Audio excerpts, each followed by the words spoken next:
This meeting of the Nevada State Board of Cosmetology is being called to order at 9:01 on officially November 2nd, 2015. The first item on today's agenda will be the roll call of board members and staff, and I'm going to start with the board members just after introducing Trina Sanchez, our court transcriptionist. Can each board member please identify yourself for the roll call? Brian Baltazar. Jeanette Benaldi. Alex Leader. April Long. Deborah Ritchie. I'd like to then introduce the Deputy Attorney General. Sarah Bradley, Deputy Attorney General. And then staff. Gary Landry, Executive Director. Adam Higginbotham, Deputy Executive Director. Andrew Helms, Chief Financial Officer.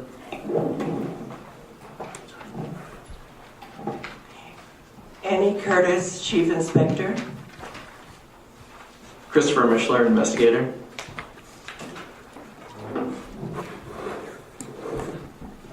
Monica Bradford, Executive Assistant. We also have staff in our remote location in the north.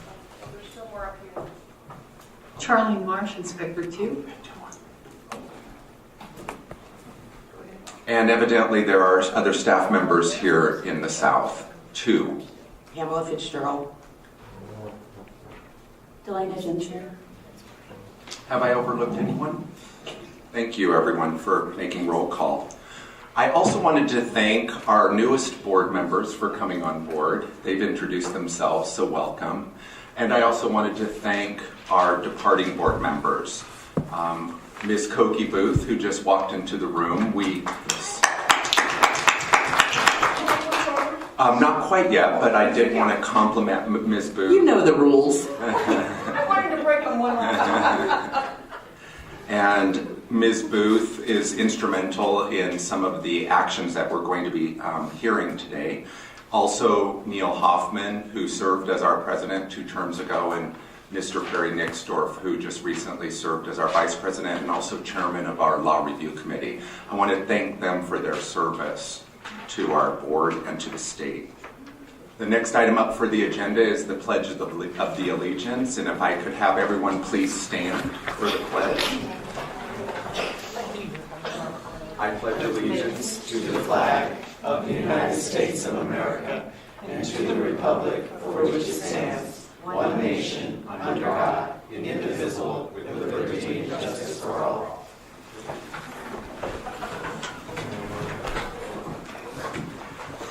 The missing board members today are Ms. Joanna Tran. She's our Secretary-Treasurer, and also our new board member, Ms. Gwen Bramo, who both have prior commitments. The next item on the agenda is the mission statement of the State Board of Cosmetology.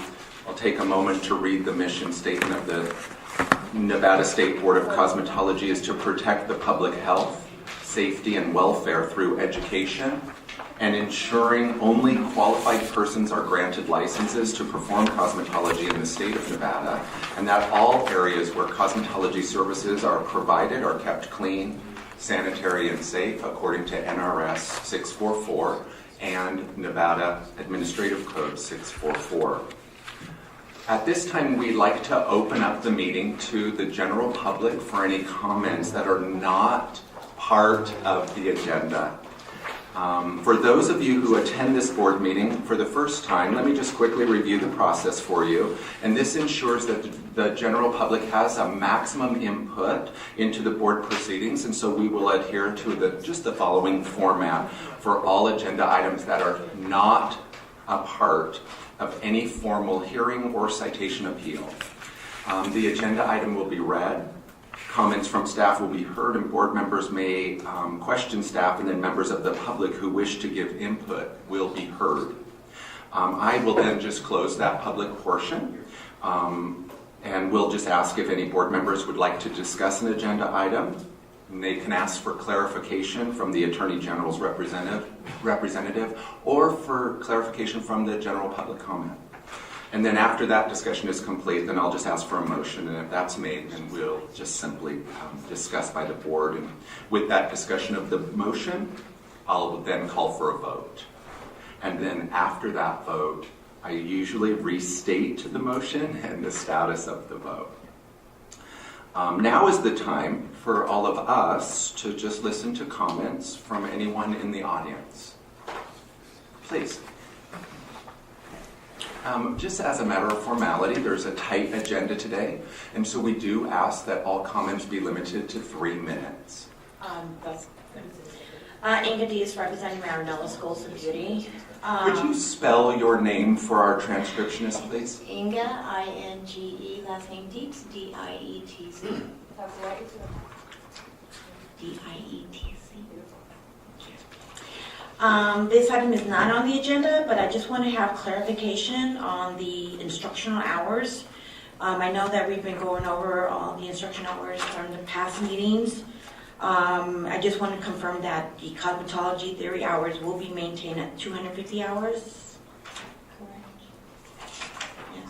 Okay, we don't make a comment necessarily, but please finish. Okay, okay, great. And I just want to make sure that the two main mandatory ones would be the cosmetology hours will be at 2%, which equals to 32 hours, and the school would set the other hours in courses, and I think that's it. Just want to make sure those two mandatory ones are set. Okay, did administration receive that comment? Nope. We did not receive that comment, but we can work with the schools on making sure they get that. That does sound right, the hours and the minimums for those two particular areas. Okay, because the percentage with the 2%, because it was pending, it equals up to 32 hours for the Nevada law, and then the 250 for the thing. Okay. And then another question too is that I know that in the instructional, the apply for time, sheet, I know with the school, can we go ahead and, because I know teachers probably won't even know hair design, what does that cover? Like blow drying, shampoo, rinses. Can we put specific details for each one, like bullet points? You can do that in the timesheets and in the form that you fill out, and I'll work with you on getting the exact format so that it's clear to you. Beautiful, and that's it. Thank you. And so the question's clear, and does any board member have any question of the comment? Okay. Oh, I do have one more, sorry. Please. I'm so sorry. I was looking at dispensary. It's not falling under any type of category. I was just want to clarify, where should we put dispensary under? The dispensary sink? No, this dispensary, the word dispensary on the past, you had it under infection control and dispensary training. I know that we crossed that out, but where are we putting dispensary? Should we put it under salon management? Yes. Yeah, Yes, okay. salon management. And that is it for me. Well, thank you very much. Thank you. I really appreciate it. Is there anyone else that, please, Ms. Booth? Good morning, everybody. Good morning. I felt it appropriate to come back and say goodbye. I've spent the last 8 years of my life sitting up there where you all are. It's a lot of work.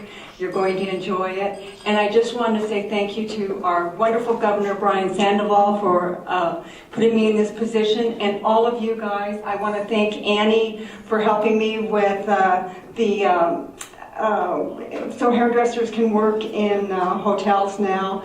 Mr. Landry for going to Carson City, and it was a lot of work working on the law review, and I know it was a lot of work for you, so I really appreciate your effort on that. And all of you board members, miss you, and thank you so much for your hard work and dedication. You're a great group to work with. Thank you. And to you, Ms. Booth, we really appreciated working with you for the last 8 years. It's been great. We'll miss you. Please keep in touch. Oh, I will. Thank you. Ms. Marsh, is there anyone in the north that needed to address any comments from the general public? It doesn't appear to be. Hopefully she heard that inquiry. Oh, here she is. Good. No, nobody's coming forward. Thank you. And we do have some new folks that arrived. This is an opportunity for general public comments that are not included on the agenda. If you had something to say at this time. No. So that will conclude agenda item 4. I don't think there's any action that's required for that particular item. So we'll move on to agenda item 5. Consideration and approval of the agenda and its posting. I'll motion to approve the agenda. I'll second. Well, I'd like to invite discussion by board members on the agenda. Well, wait. The purpose of this agenda item is for Ms. Bradford to say whether or not the agenda was posted according with the open meeting law requirements. That's the sole purpose of this agenda item. Ms. Bradford, you heard the... Yes, this agenda has been posted according to the open meeting law manual, and I'd also like to state that the public hearing that we'll have in agenda item number 7 today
The regulations they're actually quite extensive. I think there are 71 sections.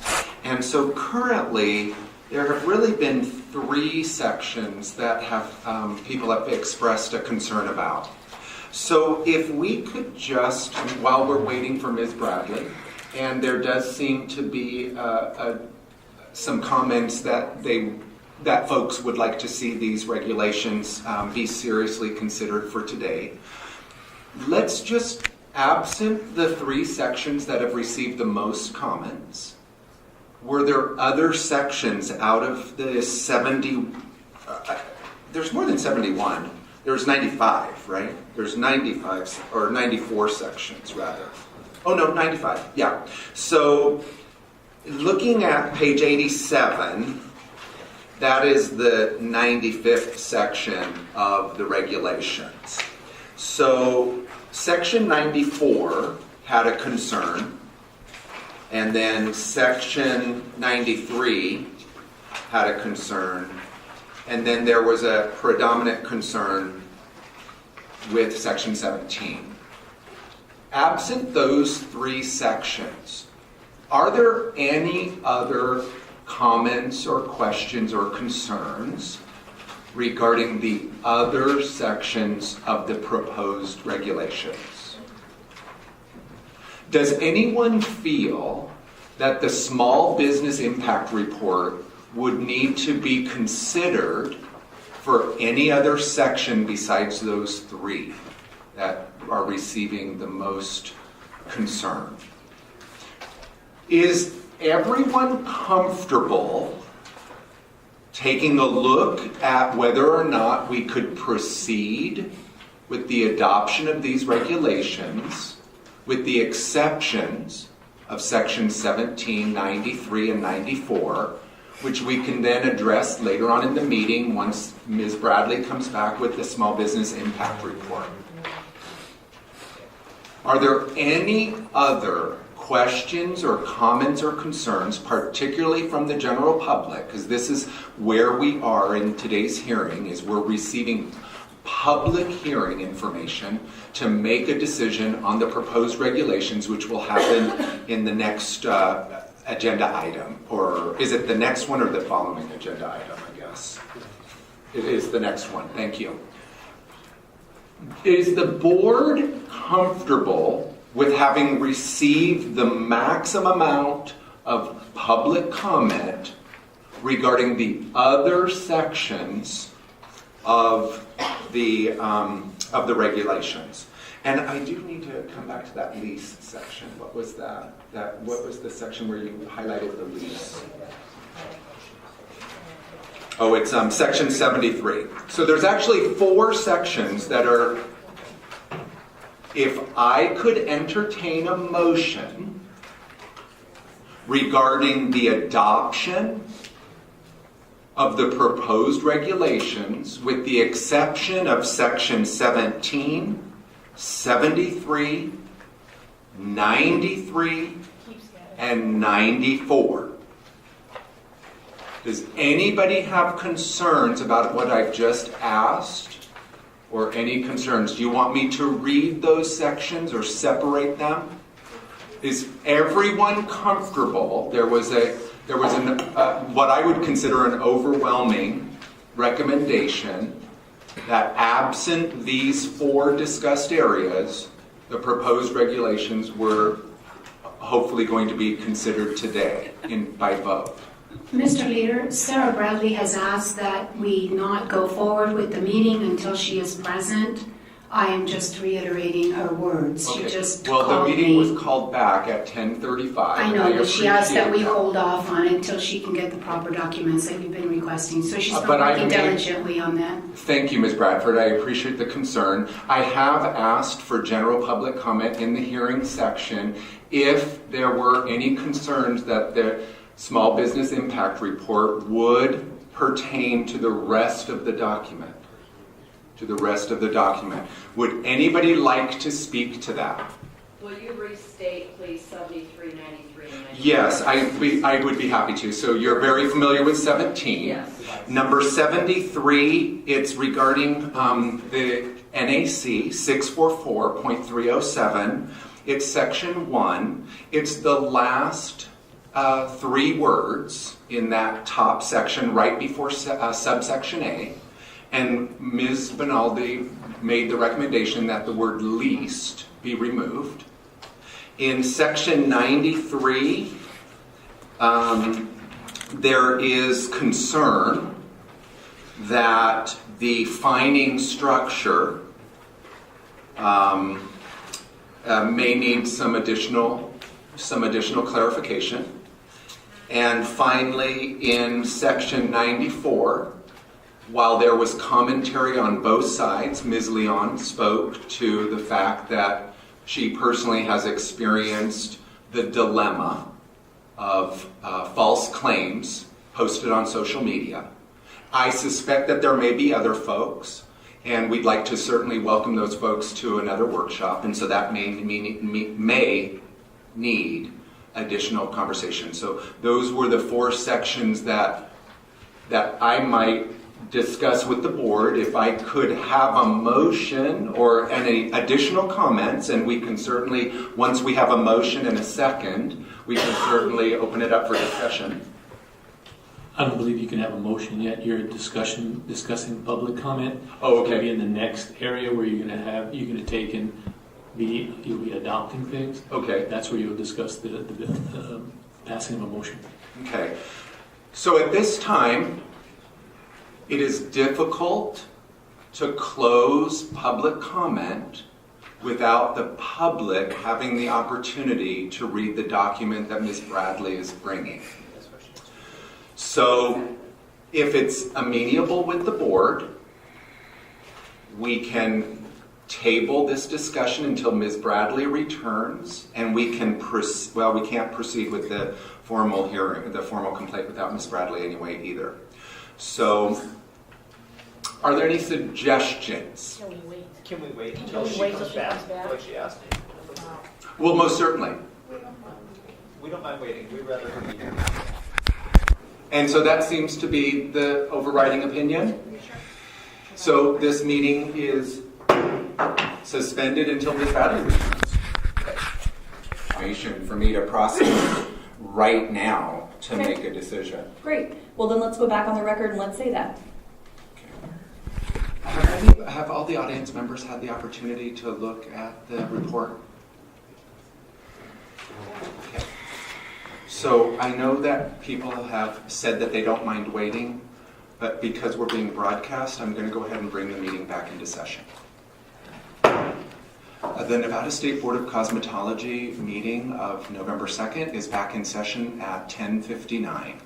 We were in a discussion while Ms. Bradley was retrieving the Small Business Impact Report. We had finished with that discussion, having isolated 4 sections. There seemingly was a consensus that we may be able to proceed with a motion regarding the other sections of the regulations while excluding sections 17, 73, 93, and 94. So as far as I knew, we were in a public hearing. Are we no longer in the public hearing? We still are in a public hearing. Okay, so in the public hearing, you can't take any action. You can say, when we get to adoption, I'd like to remove these 4 sections. I can't actually do that. I'm sorry, I had said that when you were out of the room. Pardon me, I was Okay. just trying to bring it up to speed Okay. to bring us to the agenda item 9. All right, that's perfect. Thank you. So we're still on item 7. Definitely. I don't know if there's any more public comment. Does anybody have public comment on the report that you've had the opportunity to read? Just out of curiosity, were the workshops, the 2 workshops, were they video conferenced? Are there minutes of the workshops? There are minutes from what the proceedings were and who spoke, and there were 3 workshops actually. And they were done via Skype with Las Vegas and Reno locations both participating. And if the board members weren't there, do we get the minutes for those as well, or are those posted? They're public information available 30 days after the date. The most recent one was October 5th. It'll be available November 5th. And should we be looking at the adoption of regulations without having read the minutes of a meeting that's going to come out on Friday? all of the comments that were made during the meetings are reflected in the amended minutes in amended sections. Everything that was mentioned at those meetings is incorporated in the minutes. I mean, in the board bill. In the regulation, Yes. but not the dissenting comments. Yes. I don't know what dissenting comments. We didn't have any dissenting comments when we were there. Yeah, I didn't hear any dissenting comments. There were lots of clarification questions that were asked. A lot of people asking what certain things might mean. A lot of people saying they were happy with the changes. That's what I've heard at the meeting I was at on October 5th. And the only dissenting comments came in the fact that they were asking about law changes that will need to be done in 2017, and those were noted and made as a part of the 2017 bill draft notice.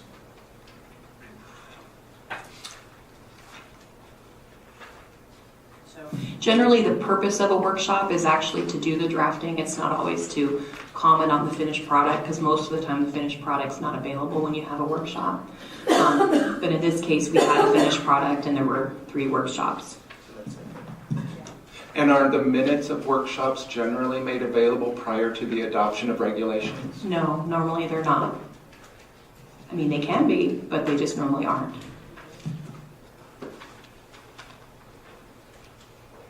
Do any of the board members, anybody need to read the minutes of the workshops, or do you feel that the content of the regulations do provide a solid overview of the material that were discussed in the workshops?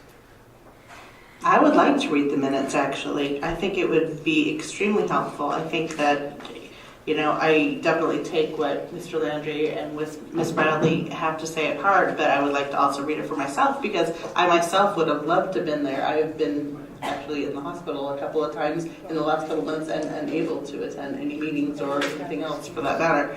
But regardless, I would like to read the minutes and see what happened for myself. Are the minutes available? Or if it was not on video, is that correct?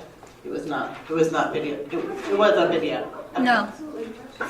Are there any members that had the opportunity to speak? Are you interested in reading the minutes of those workshops, or is that pertinent to you prior to us making a decision? We attended. We were there. We were all there. Good. Thank you.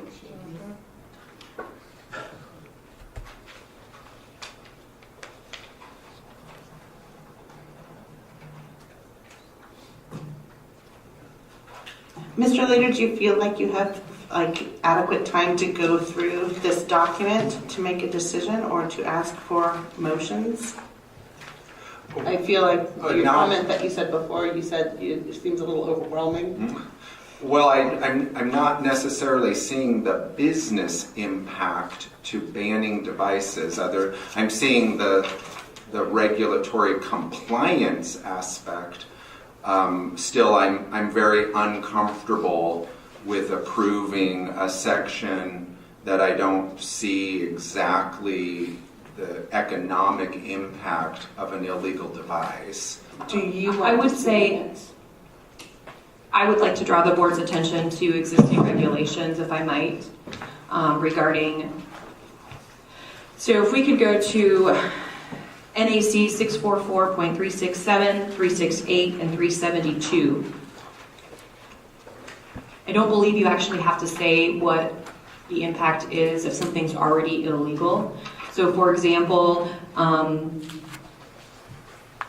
it's already illegal to, if we look at NAC 644.368 1C, it's illegal right now to penetrate the skin by metal needles. So some of the items on this list involve metal needles, and that's why they're saying they're not to be in an establishment. So if it's already illegal to penetrate the skin, the key here is that when inspectors go in, if they don't actually see them being used, or if the person says, oh, it's just here, or they have some excuse, board staff is limited in what they can do. And so if something's already illegal, the impact should already be there for the business, if that makes sense.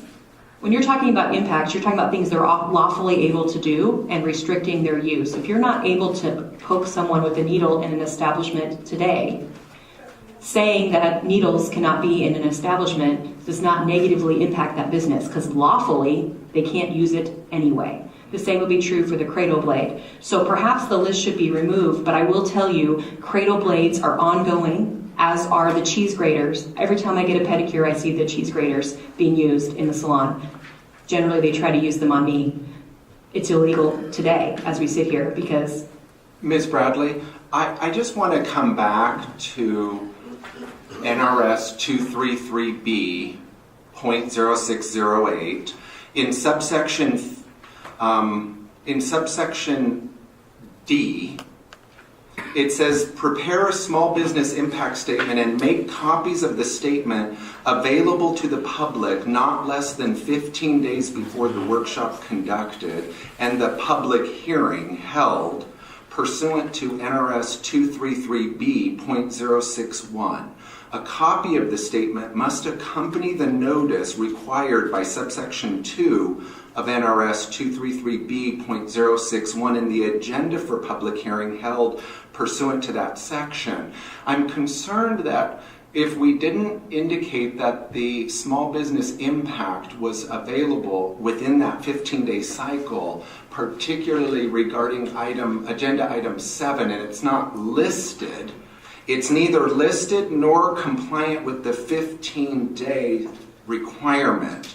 And then it does go on to say in 233B.067 that it must be accompanied by the small business impact statement. And so I'm just concerned that if the agency revises the regulation after preparing the small business impact statement, then the statement is made pursuant to subsection 3, and the agency must include an explanation of the revision and the effect of the change on small business.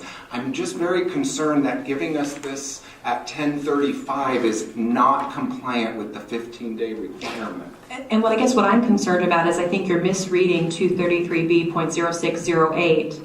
The board's required only to have a small business impact statement if the regulation is likely to impose a direct and significant economic burden upon small business. So if a cradle blade is already illegal, banning the cradle blade from the salon is not going to have an indirect or direct or significant economic burden. That's one item on the list. Sure. Well, then let's move the other items that you're concerned about. But I guess my thought is, I'm looking at the statement. I haven't actually read all 7 pages yet because I was concerned about making the copies and getting back down here to participate in the meeting. However, well, if you haven't read the 7 pages, then I doubt that other folks have read the 7 pages either.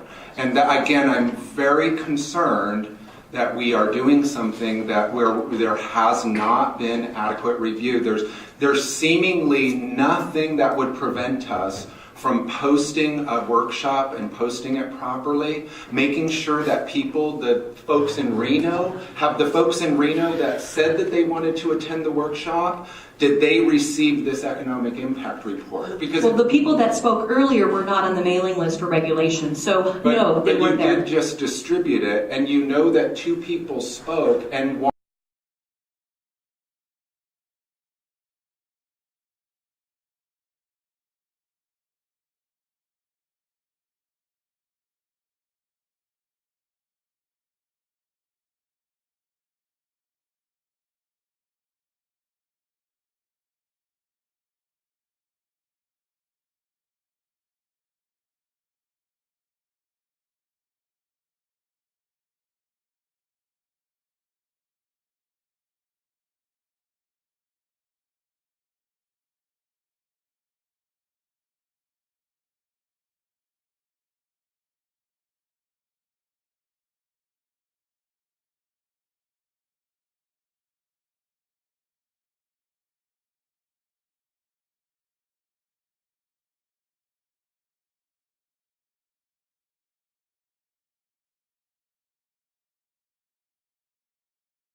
Nevada State Board of Cosmetology meeting, and the time is 1:03, and we're beginning with agenda item 10.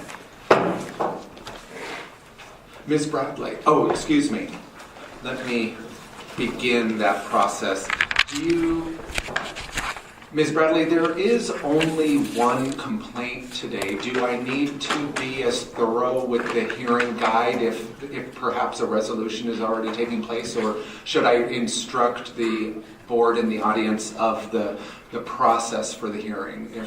I think if you want to go ahead and read your script portion and call the case officially, Okay. and then once you call the case, I will present what we're planning to do. Okay. Agenda item 10 is a formal complaint hearing of the Nevada State Board of Cosmetology versus Oliver Queen. It's license M14891 to determine the action against the respondent based on alleged violations of NRS 644.430A, G, and K.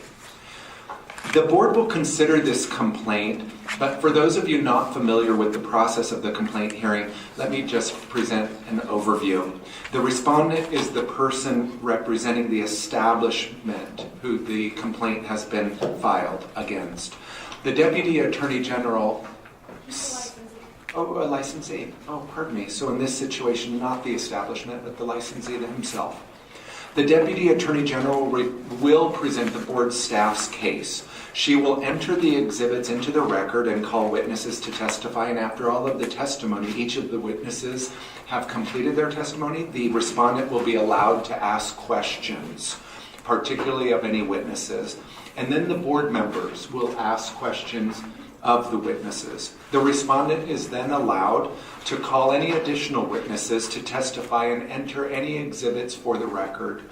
These additional witnesses will then present their testimony, and the Deputy Attorney General, Ms. Bradley, will ask questions of those witnesses, and then finally any of the board members may question those witnesses, and the Deputy Attorney General and the respondent will then be allowed to make closing remarks. The public evidence portion of the case will then be closed, and then the board will deliberate the case. A motion will be made by any of the board members to provide proof of factual allegations and provide disciplinary action or fines if necessary. And then a vote would be taken by the entire board. Are there any questions before we begin this part of our agenda? No, you're okay. And all of the parties are present, Ms. Bradley? The respondent, the inspector? Yes, Mr. Oliver Queen is present. That's Mr. Oliver Queen sitting there at the table. Thank you. And no witnesses for Mr. Queen? Thank you. Not at this time. Now, all of the parties do need to be sworn in? Well, we're not going to be presenting testimony today. Okay. So if you would like, I can present our resolution of the case. We may, if the respondent still would not need to be sworn in without testimony, if he's not agreeing to the terms, or? He's not going to be testifying. Okay. Great. So if So with the state has the burden of proof, so I'll just defer over to you, please. Thank you. So Mr. Queen and I conferred prior to the hearing, and he is in agreement that exhibits 1 through 8 be admitted. And just for the record, they are Bates stamped, and so it would be Bates stamped pages CB1 through CB51. And Ms. Bradford does have those exhibits, but I would like Mr. Queen to just stay on the record whether or not he agrees that those exhibits all can be admitted, which means the board will look at them. Is that yes or no, Mr. Quinn? Yes? Yes. So admitted. So we would wait a minute for Ms. Bradford to pass those out. Thank you.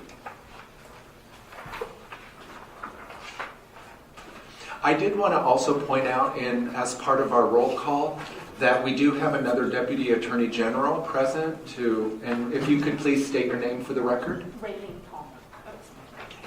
Raylene Palmer. Thank you, Ms. Palmer. Everyone has a copy of the exhibits that were admitted? There are more. Oh, there are more. 1 through 8, and they're all separate. Oh, pardon me. Until I can speak to Mr. Queen, I never know if they'll agree to all of them or not. And Ms. Bradley, just as a matter of formality, I think I did acknowledge that they were all admitted. Yes, I think So, you did. okay. Thank you.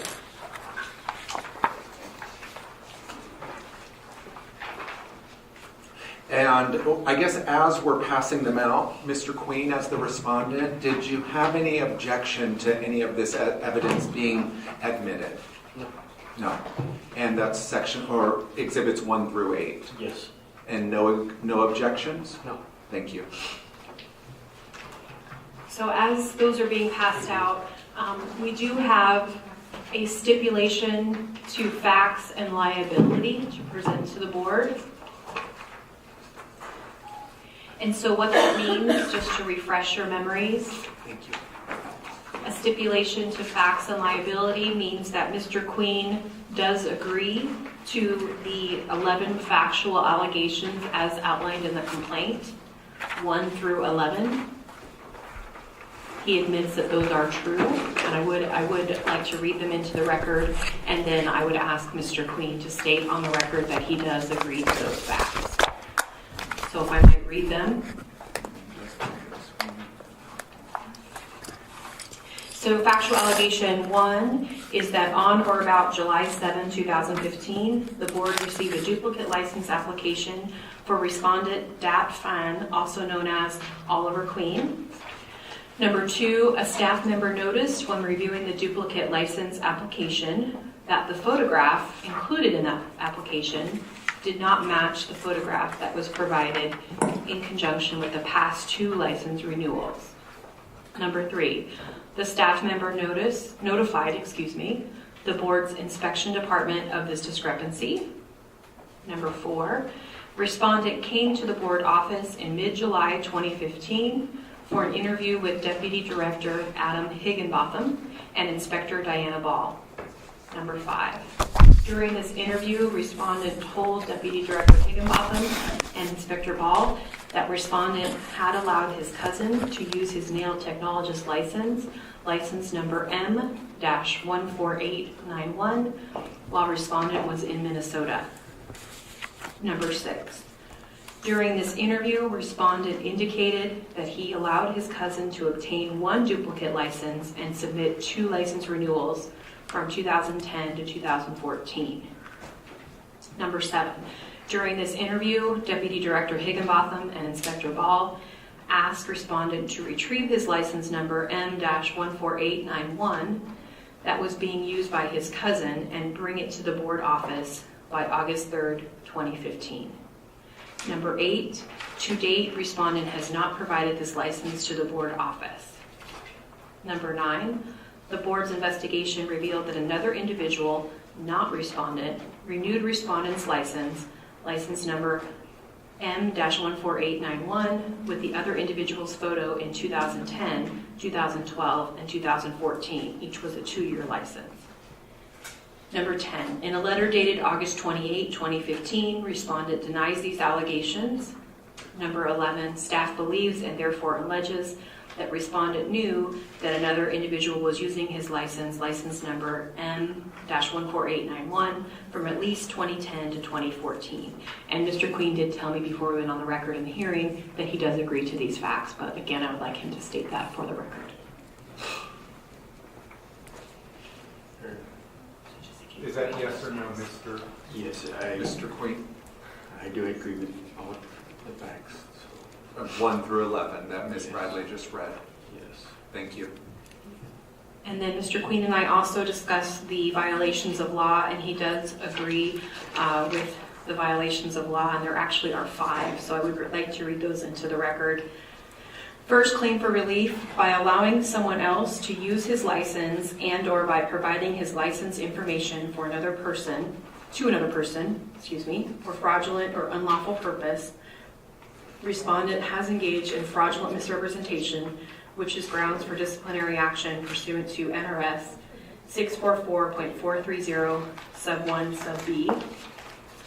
Second, claim for relief by allowing someone else to use his license and or by providing his license information to another person for a fraudulent or unlawful purpose. Respondent permitted his license to be used wherein respondent was not personally, actively, and continuously engaged in business. which is grounds for disciplinary action pursuant to NRS 644.430 sub 1 sub G.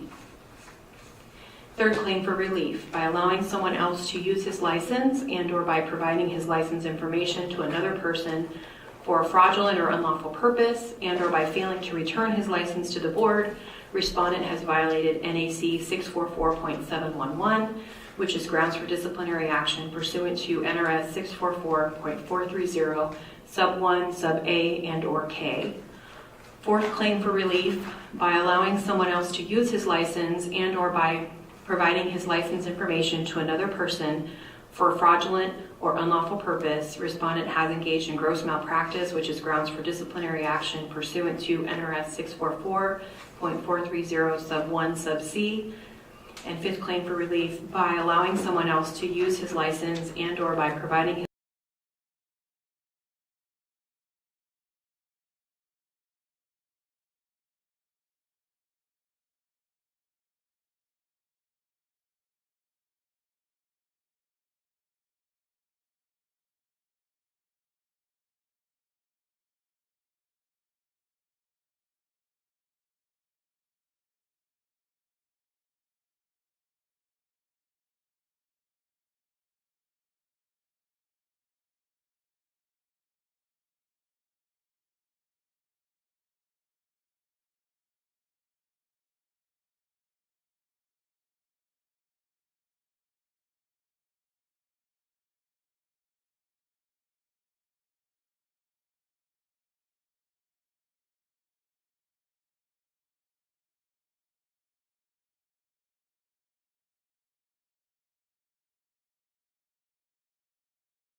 session or resuming session at 2:36.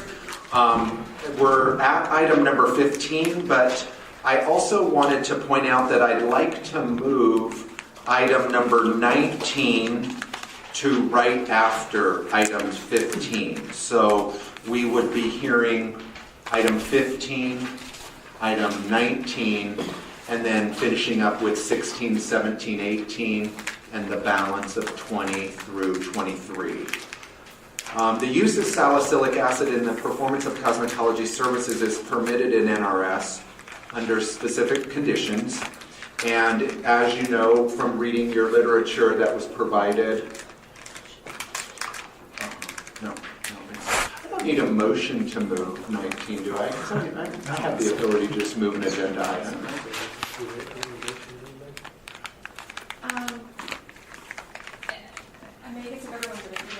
Okay, so how about if I just back up on this, and may I just have a motion to hear item 19 as the next item after this item 15? I motion to move number 19 to right after 15. I second. And so there's a motion to make sure that the agenda reflects a proper course of action to hear item 15 followed by item 19. Is there any question or comments or concerns?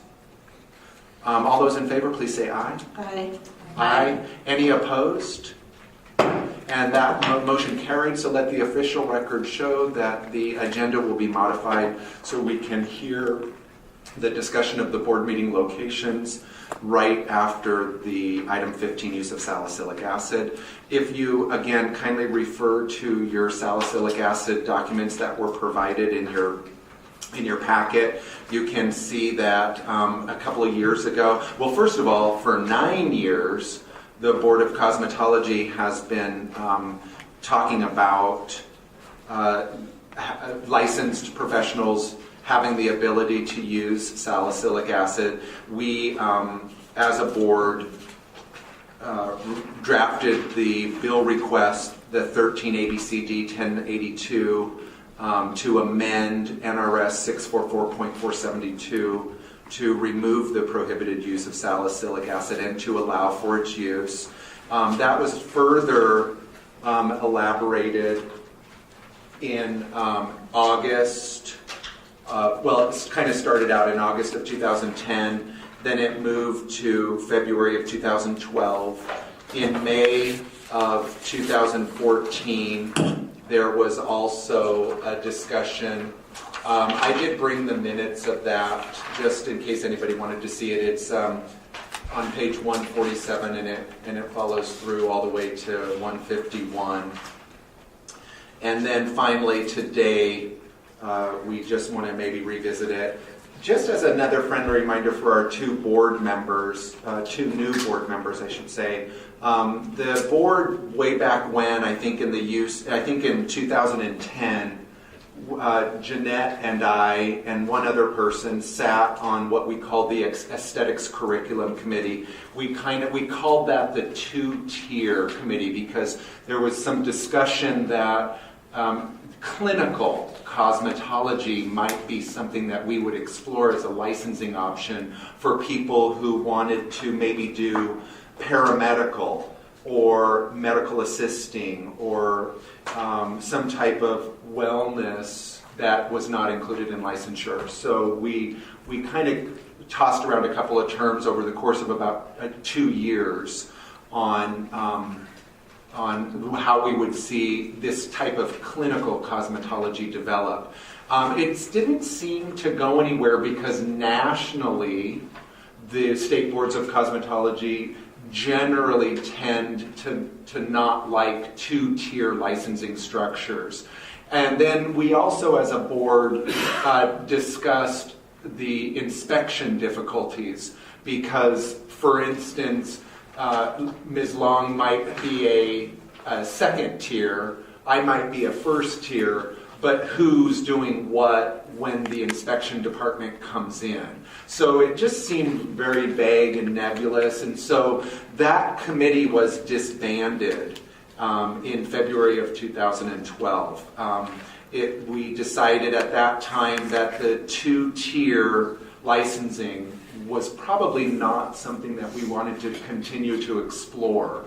However, the use of salicylic acid was certainly reaffirmed, and Mr. Landry did his best, and I really appreciate it. And unfortunately, it's not that the legislators turned us down, it was that the legislators within the committee turned us down. And the bill draft, the ABCD 1082, didn't make it out of committee. So it really never had the opportunity to be heard by the full legislature or become drafted for regulation change.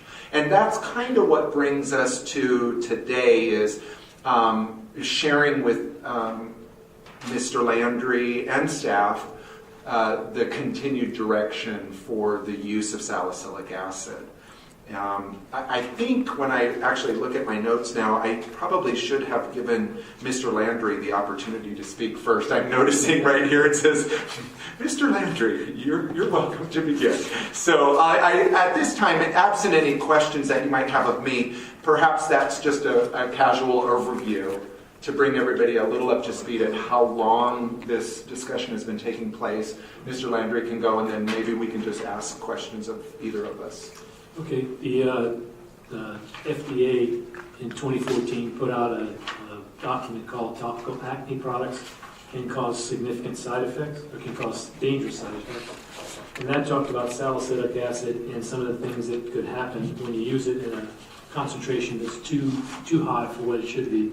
And that part of it, I highlighted two things. The second one is that while no deaths have been reported, 44% of the cases went to the hospital. So that's one. The guidance to the industry by the USDA came from a little document that I picked up. And this is where it says salicylic acid and its concentration to be in 0.5% to 2%. And that's where it currently stands. And then a third regulation would be where it says, hence salicylic acid is widely used as an ingredient for peeling or other exfoliant or abrasive skin treatments. Such peeling products can contain salicylic acid, usually at concentrations between 0.5% and 3%. And finally, the fourth piece is another more recent recommendation on reducing it. It says, however, as an exfoliant, it is used in concentrations no higher than 2% and is considered more gentle than AHAs. And I think that the general overall is they're moving to lower the salicylic acid for what you can use it for as an esthetician, and it mostly goes between 0.5% to 3% or 0.5% to 2%. So that's what my research showed was that was the normal grading that an esthetician could have on their salicylic acid.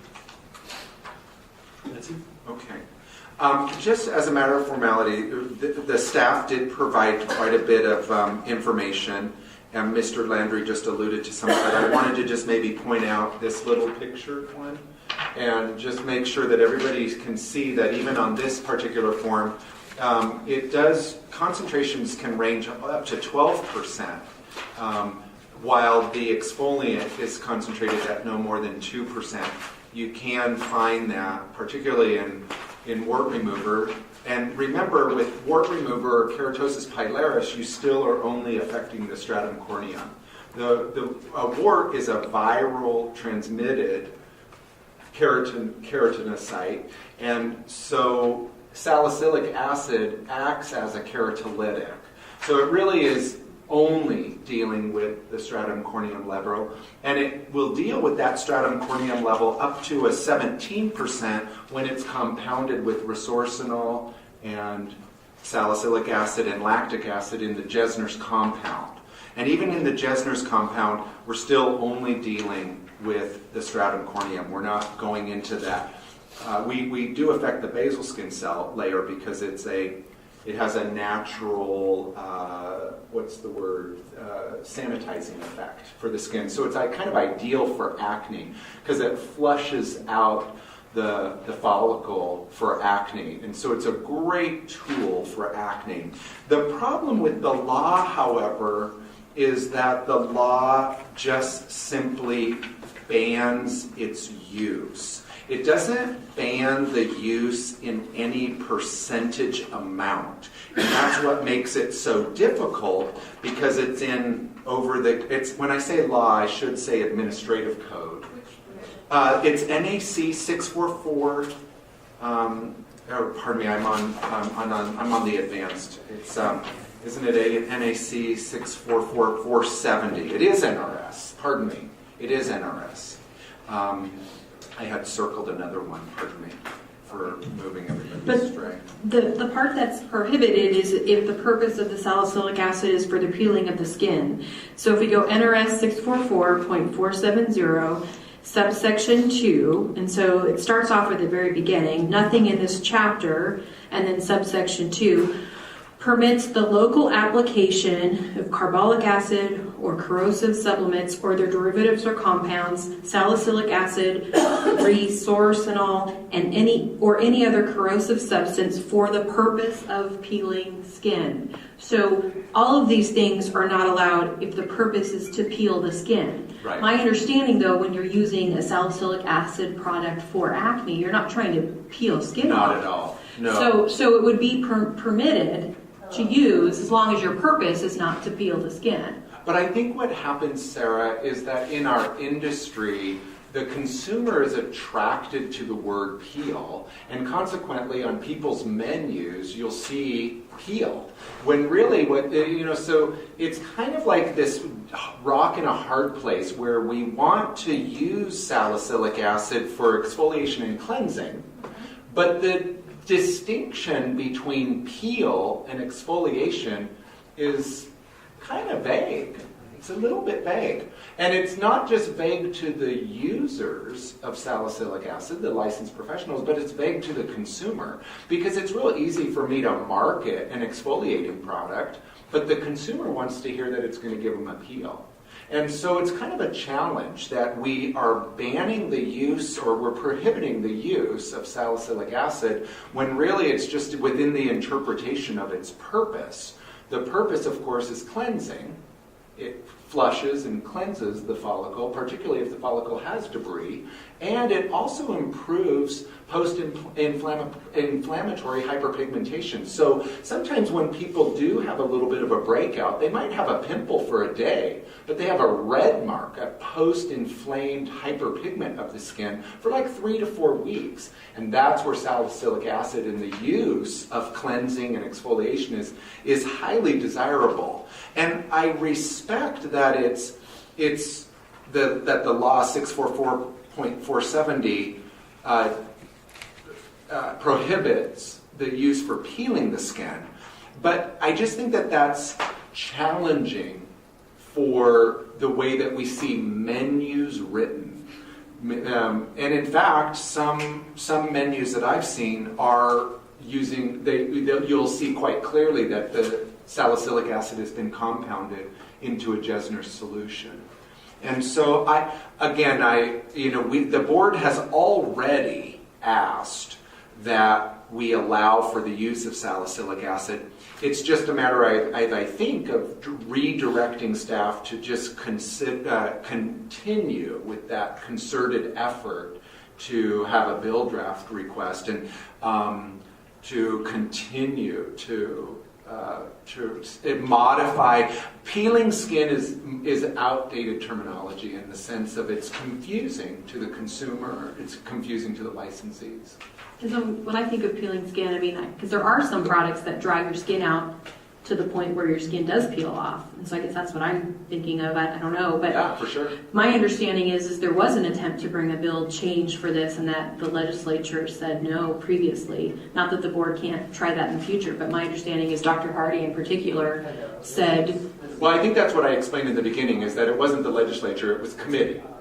Never made it out of committee. Sure, but I guess it's got to get out of committee before it can get changed. For sure. If it's a controversial issue that they don't want to see changed, I don't know, but I mean, again, I would remind everyone it's for the purpose of peeling skin. Maybe you needed to change that, I don't know. But I would also think that if staff goes into an establishment and they see something that says peel, well, you can't do stuff that peels skin. So arguably, you can't advertise for it. It can't be on your menu. I mean, that's unlawful, and maybe licensees need to be better informed.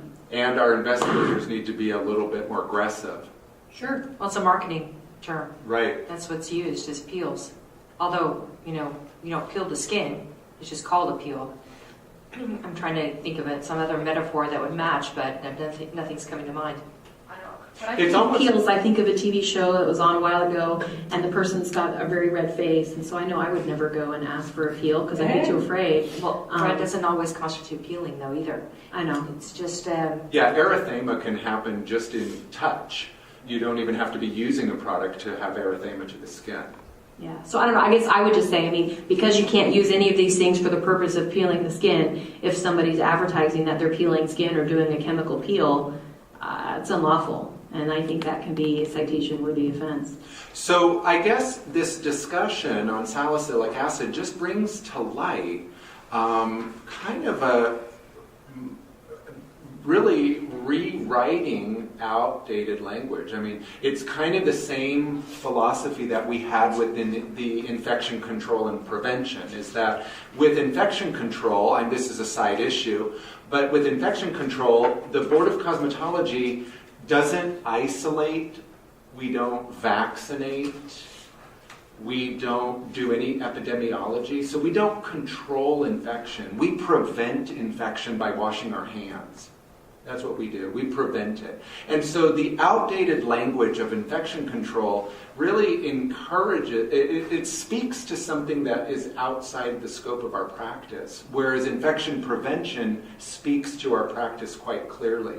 And it's kind of similar with this NRS, is for the purpose of peeling the skin. I mean, I'm going to argue that exfoliation has a slight peeling effect to the skin. I mean, washing the skin can peel the skin.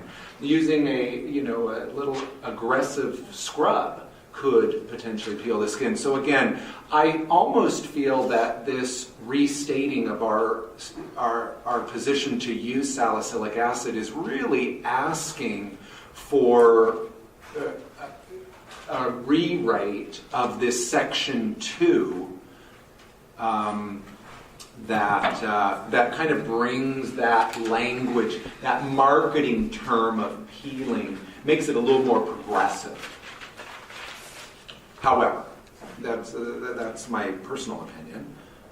And so I guess at this time, is there any other discussion about the ability to use salicylic acid? 99% of the products have salicylic acid in them. I mean, well, particularly for and some type of acid, glycolics, whatever, and over the counter. So what are we supposed to do? Tell the manufacturers? I mean, we can't stop progression. Well, in fact, there's a product line that has a salicylic acid, and right on the purchase of the product it says peel. I mean, it's kind of bizarre that you've got product manufacturers that are appealing to that marketing enthusiasm for the consumer, but yet in our outdated language, I mean, you want to remember that this was it was modified in 1987, but it was written in 1967.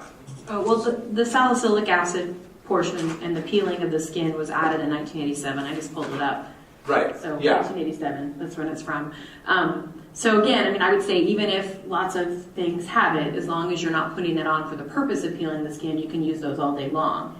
But that is 30 years ago, practically. Well, I'm just saying, under the current law, because Ms. Right. Benaldi just said there was lots of products with salicylic acid, and I know there are. I mean, I purchased some for my own use at home, and again, you can use those all day as long as you're not doing it to try to peel skin. And definitely, I mean, 1987 it was added.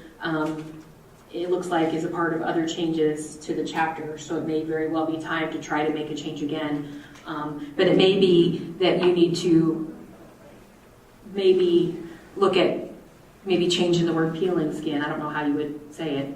Right, that's sort of what I guess the discussion kind of keeps continuing to go around because of that gosh darn clause of purpose of peeling the skin. And for one reason or another, perhaps Dr. Hardy's committee may not be able to get past that clause, and consequently they're reluctant to approve its use. The board, however, did approve that it be amended to remove it and allow for its use.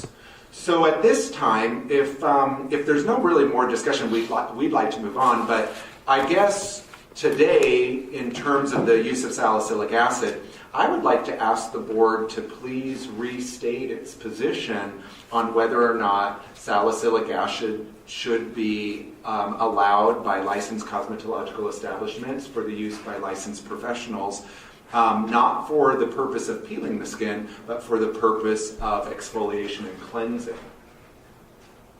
Would anybody like to make that motion? I'll give it a shot. Just say as was. So as stated by Alex, I'd like to make a motion that we move forward with rewording this to include what he has just said about it's for exfoliation and cleansing, not necessarily peeling or not peeling.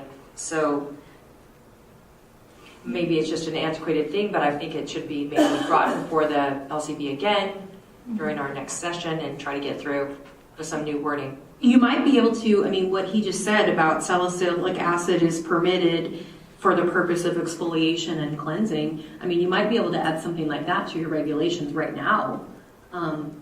Because what you've seen? Yeah, because you can't conflict with the NRS, but the NRS says you can't use it if the purpose is peeling. But if you put in the NAC, salicylic acid is permitted by estheticians and cosmetologists for the purpose of exfoliating and cleansing the skin.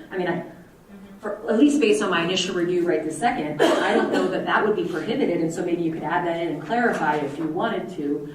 And I know that I have, like I said before, there's a few things I would like to see added to the regulations while we're in the interim. And there's a couple items that were earlier taken out of the draft that may be coming back. So, it could be if the board wants, I don't know if it wouldn't completely address it. It's not going to change the NRS, but at least for today. It kind of moves us forward with a 30-year-old, language. Or at least it would then at least expressly say salicylic acid is permitted for the purposes of exfoliating and cleansing. And if you think that's a beneficial change, that's something that could be done, I think. Would you like to include Ms. Bradley's recommendation for that continued language within the NAC as part of your motion? Yeah, let's see how we can say that. She's move forward with that. Yeah. What Ms. Bradley said. With a NAC, a regulation that permits its use for exfoliation and cleansing. Yeah. Exactly.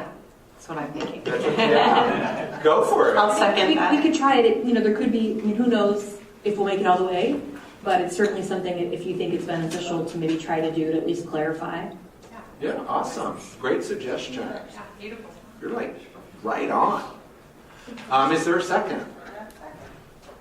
And a second. So any continued discussion or questions or comments or concerns?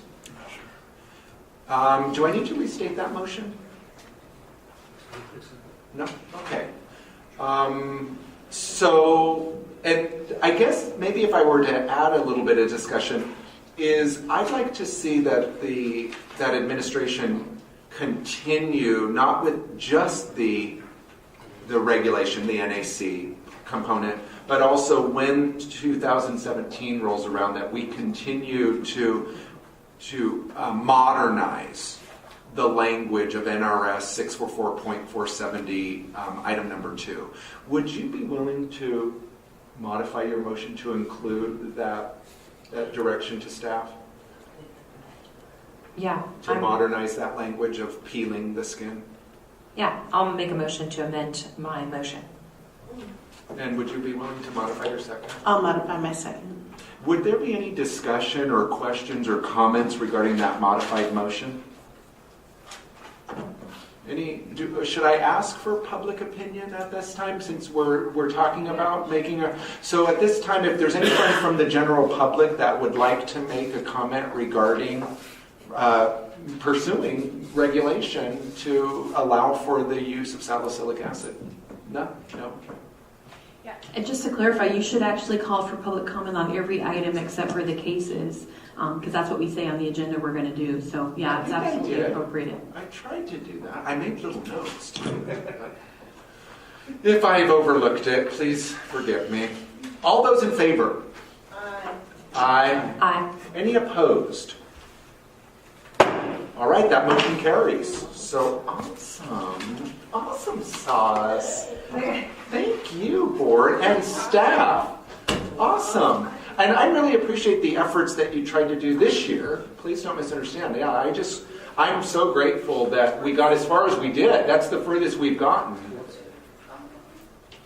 Once we have less doctors elected to the board, I think we'll have an easier time. Because it's very difficult getting past that. For sure, that hurdle, yeah. Well, it makes you wonder if they're advocating for the medical spa industry. I hope that's not necessarily the case.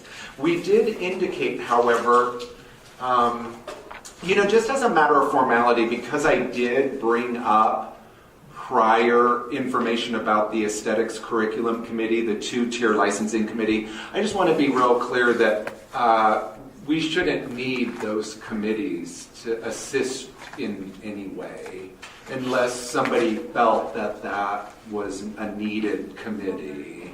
It was disbanded. Yeah. It's not on the agenda today. Yeah, so we can't do it. Okay. Yeah, I'm not interested in that, but I just want to be real clear that that's not the intent. It's 3 o'clock, so does the transcriptionist need a break at all, or you're comfortable? You're okay. Thanks.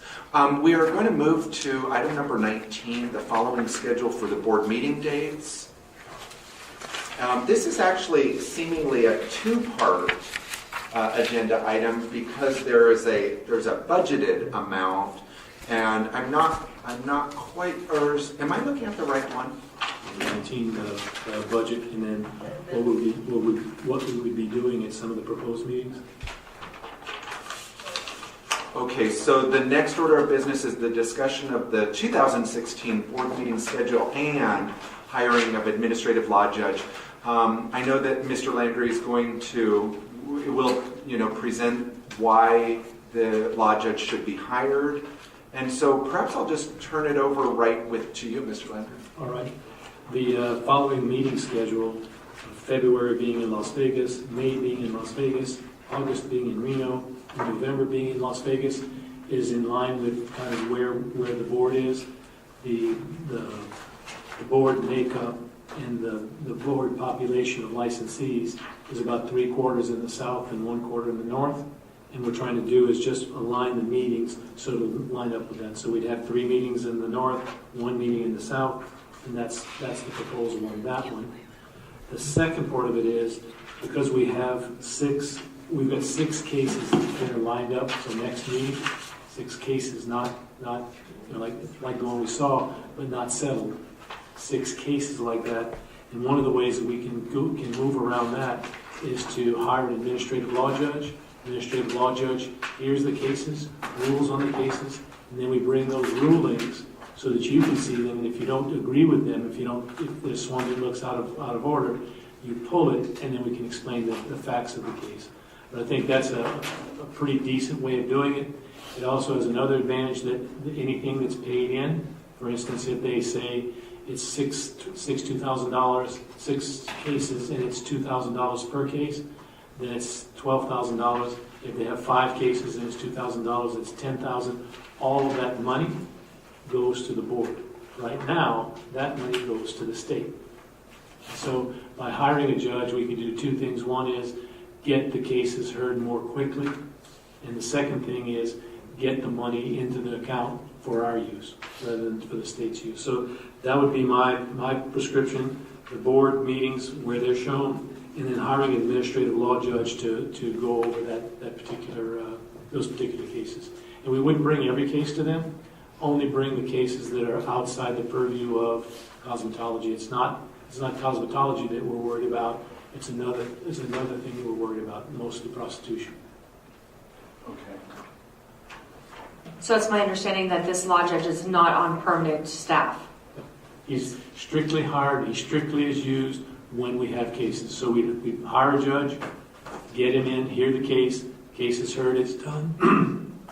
And then we have another case that involves practice, practice area. We wouldn't necessarily have to bring that to that judge. That would be more for you to hear. But we just got so many. I'm really worried about losing time on being able to hear them. I don't think we can hear 6 in a day. I don't think so. No. I don't know if you're talking about, because there's the hearings division for the state. Is that what you're thinking of contracting with? Yeah, because the state has, so other agencies use administrative law judges. Not all agencies even have boards. It just depends, and there's a lot of things that happen in the state. But the Department of Administration has a hearings division, and so they have both administrative law judges that are like at the lower level, and they even have an appellate level where you could appeal to a hearing officer.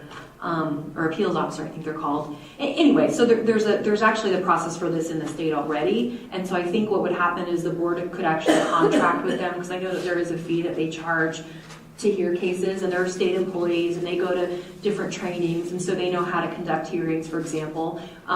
They're not, of course, cosmetologists. I'd say most of them are attorneys, but maybe not all of them are attorneys, and so the cases will be presented to them, and then what he's talking about with the fines, I don't know if everybody's aware, I'm sure the new board members aren't. So currently, the board is not permitted to keep any fines that are assessed by the board. The Nevada Supreme Court has said that would be a due process violation. So in other words, because the board's responsible for its own budget, the board might say, gosh, we need to make some money this year, and fine someone maybe unfairly. And so the Nevada Supreme Court has said, the only way you get to keep fine money that's assessed in the disciplinary hearings is if you authorize a hearing panel or administrative law judge to decide it. If you're deciding cases yourself, that money always goes to the general fund, and so the state receives that money. So arguably what would be kind of cool about this idea is that you would get to keep that fine money for those cases, which would actually pay for the person to decide them. So you're not actually probably going to lose any money on the situation. Is there any way of knowing if the judges are going to be rotated, or how does that work out? Like, would we know who the judges are? I think that they would be assigned randomly. I think what would happen is you would contract with them and you would send over however many cases you have, and then I think they would assign them randomly. I haven't done work before them in a very long time, but when I worked with the mortgage lending division, I know that we had several cases that were going to go forward, and they were assigned to different people. So my guess was that, they come in the intake desk essentially, and then they're just sort of assigned out.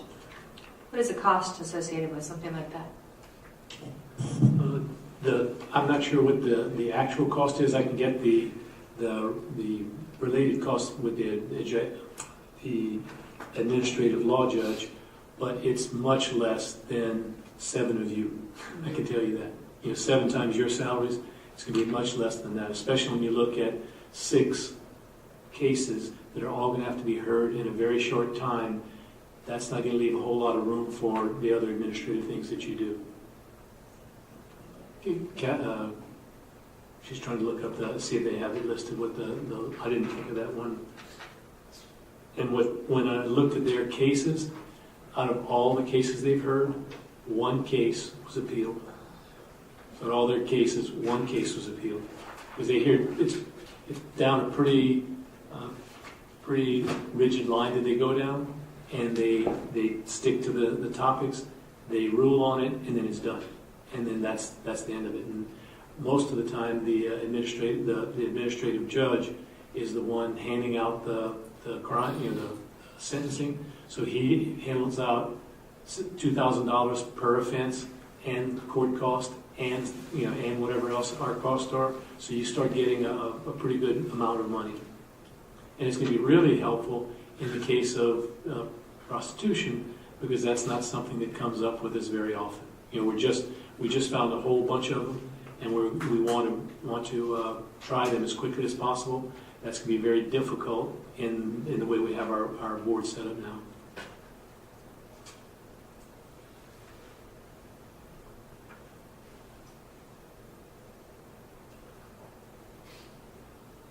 For the new board members, not that you've had a lot of experience with listening to these administrative hearings over time, but there is a certain there's a certain amount of questions that we ask today that we're going to rely on someone else to ask those questions. We're going to rely on that administrative law judge to get to the root of what the circumstances are. But also, the administrative law judge may not have the same back and forth about reducing this fine or reducing this person's fine but keeping this fine. And so some of those inconsistencies, if you will, that come from 5 people's opinion or 7 people's opinion is going to be now just one person's opinion. So for those of you that may be concerned that the cosmetology industry might not be adequately represented by a lawyer, may have concerns about whether just a lawyer is hearing administrative hearings about some of the questions that we answered today. I mean, today was actually kind of an easy day if you really, I mean, the first one was a little challenging, but he did admit to it. Had that first guy not admitted to the challenges, that could have gone on for quite some time. And when it comes to 7 people, there's a lot of input that's taking place, whereas with him, or with an administrative law judge, because it very well could be female, we may not have the luxury of having so many of our questions and concerns asked and answered. We'd be relying on somebody to ask those questions on our behalf. I think as long as it doesn't have to do with cosmetology, I would be good with that, but if Well, it it has is. to do with cosmetology, well, it has to do mostly with prostitution. Well, I mean, it's happening in an establishment. Yeah, It's in an establishment, but it's far out of our scope of practice, as far as I know. For me personally, when we did when we had the hearing on the prostitution meeting or so ago, I was, not that I just was uncomfortable with some of that direct testimony and verbatim testimony. There was a lot of street vernacular that was used when it came to describing the sex acts that they were asking for to receive money for. And I'm just not quite sure I want our cosmetology board meetings having explicit warnings at the beginning of the meeting, too. I mean, I guess with an administrative law judge, they'd be recorded, though. Yeah. I mean, it'd be posted just the same. If anyone wanted to attend, they could, but it's not something that you get a lot of attendance on, and they go through them pretty quickly. They ask questions, but it's one person asking questions, and they go directly to, what happened here, what happened here, what happened here, I'm good, let's go. So it's a lot less questions from the judge, from the judgeship, and a lot quicker time to the trial. With an administrative law judge, it would be highly unlikely that you would need a board member present, right? So what would happen is it would be, you would also save money in that you wouldn't have another deputy attorney general attending the hearing. You just have me there prosecuting the case and presenting evidence. The only time a board member would be present is if I needed somebody. It probably wouldn't be a board member, probably be someone from the industry, but there could be times where I would need to bring an expert witness to say, like, this is standard of practice or this isn't. But otherwise, it would be the investigator and maybe the police officer testifying before the administrative law judge. So arguably, it would also save money in that you wouldn't have somebody here to advise you, because the administrative law judge knows how to run hearings. Like I said, a lot of them are attorneys already. So we also did approve the proposed budget from May 4th of 2015 for the fiscal year 2015 and 16. Where would this type of budget item, like how many categories, I guess I should direct this to Mr. Helms, is how many categories are going to be affected? Is it going to be under salaries, or is it going to be under like temporary services? This is Andrew Helms, Chief Financial Officer. There's actually a category on the budget. I think it's the professional services for... Professional fees? I believe so, yeah. And one of the subcategories under that is for the attorney. So it would probably fall under that. Okay, so where it says CPA, court reporters, lobbyists, translators, Yeah. and then would there also then be some airfare, hotel meals, mileage, parking, per diems? There would be. I think like Sarah discussed earlier, it would be offset by the money because whatever fines we collected during those hearings, we would actually be able to retain that money. Could we see an analysis of that just based on what's projected?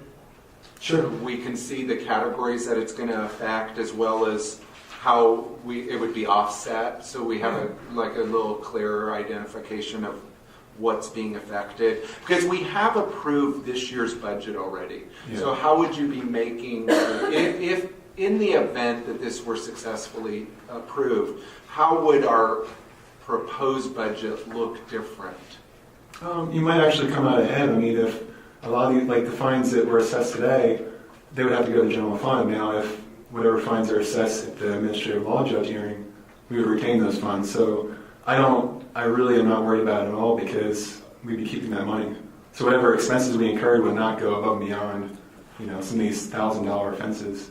I guess my concern is it's not a question. I'm not going to make a decision just based on whether or not we keep money. That's not really a consideration for me. And in fact, you and I both know that I like stockpiling the general fund a little bit. I mean, I think that it's important that boards give back to the state. Sure, and I'm not talking about profit either. I'm just talking about offsetting costs. Okay, but just so we're real clear, to me, it's not a negative to give the state some coffers based on fines. No, but your concern is expenses. But that's, citizens of the state that potentially could be harmed from something. So fine income is a nice attribute to be returned to the state, or to the state coffers. So you know that I'm a proponent of that. We've talked about that before. So I'm not necessarily just making a decision because I do want to be able to see how that reflects in our budget. So is there an opportunity to have a budget allocation? What I would ask is it possible for the board to take action, and we will provide each of the board members or the president individually to see the action, and then we can stop it before it takes place. If you see something that you don't like, we'll call a telephone board meeting. You can vote and take it back, but at least this way we could move forward. Because with these 6 cases, if we don't do something like this, we're going to have 6 cases in February. That's what our board meeting is going to be. We have no other issues on the board. You're going to have 6 cases. Well, I'm not opposed to hearing the 6 cases. I mean, I certainly enjoy the education of it. I find that I learn so much from listening to the licensees. I also personally feel that I'd like to have the newest board members. We're missing 2, and I'd like to see that the newer board members have an opportunity to be in the process of an administrative hearing. I think that that's an important characteristic that is part of being a board member. And remember, we're not taking all cases. We're taking prostitution and pushing that aside, and then you're going to get all the other cases. So there's still cases coming to you. It's just not those involving prostitution. Okay, but now this doesn't say that. That's kind of new. I didn't read that in the discussion. It doesn't say it. I'm just telling you that's what the cases are. That's the reason why I'm looking to get something going, because I've got to go one way or the other on this. I've either got to bring you 6 cases on prostitution and lay off everything else and hope that you get through 6, or that we don't do that and have an administrative law judge hear these 6 cases, and then you've got all the other board business before you in February. So again, with the newer board members, one of the things that I think would be important is you heard discussion earlier today about making sure that our decisions that we make are consistent with the decisions that we have made. And so we've really only heard 1 prostitution case, or I guess 2. We've heard 2. So in a weird way, you guys could have the opportunity to hear a couple more, And we could see if you guys are interested in pursuing that. I mean, if we could do it one more meeting, and if you guys aren't interested, You're not gonna hear a couple, you're gonna hear 6. Just to be careful. Okay.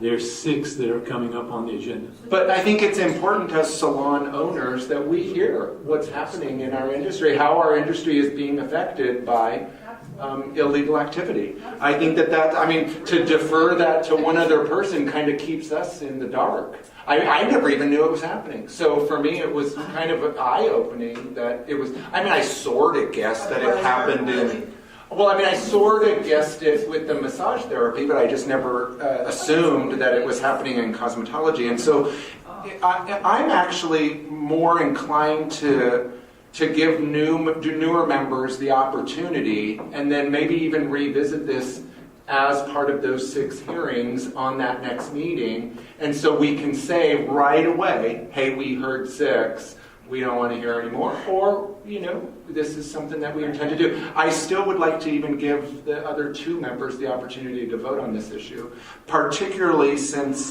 those 2 members are coming from the South.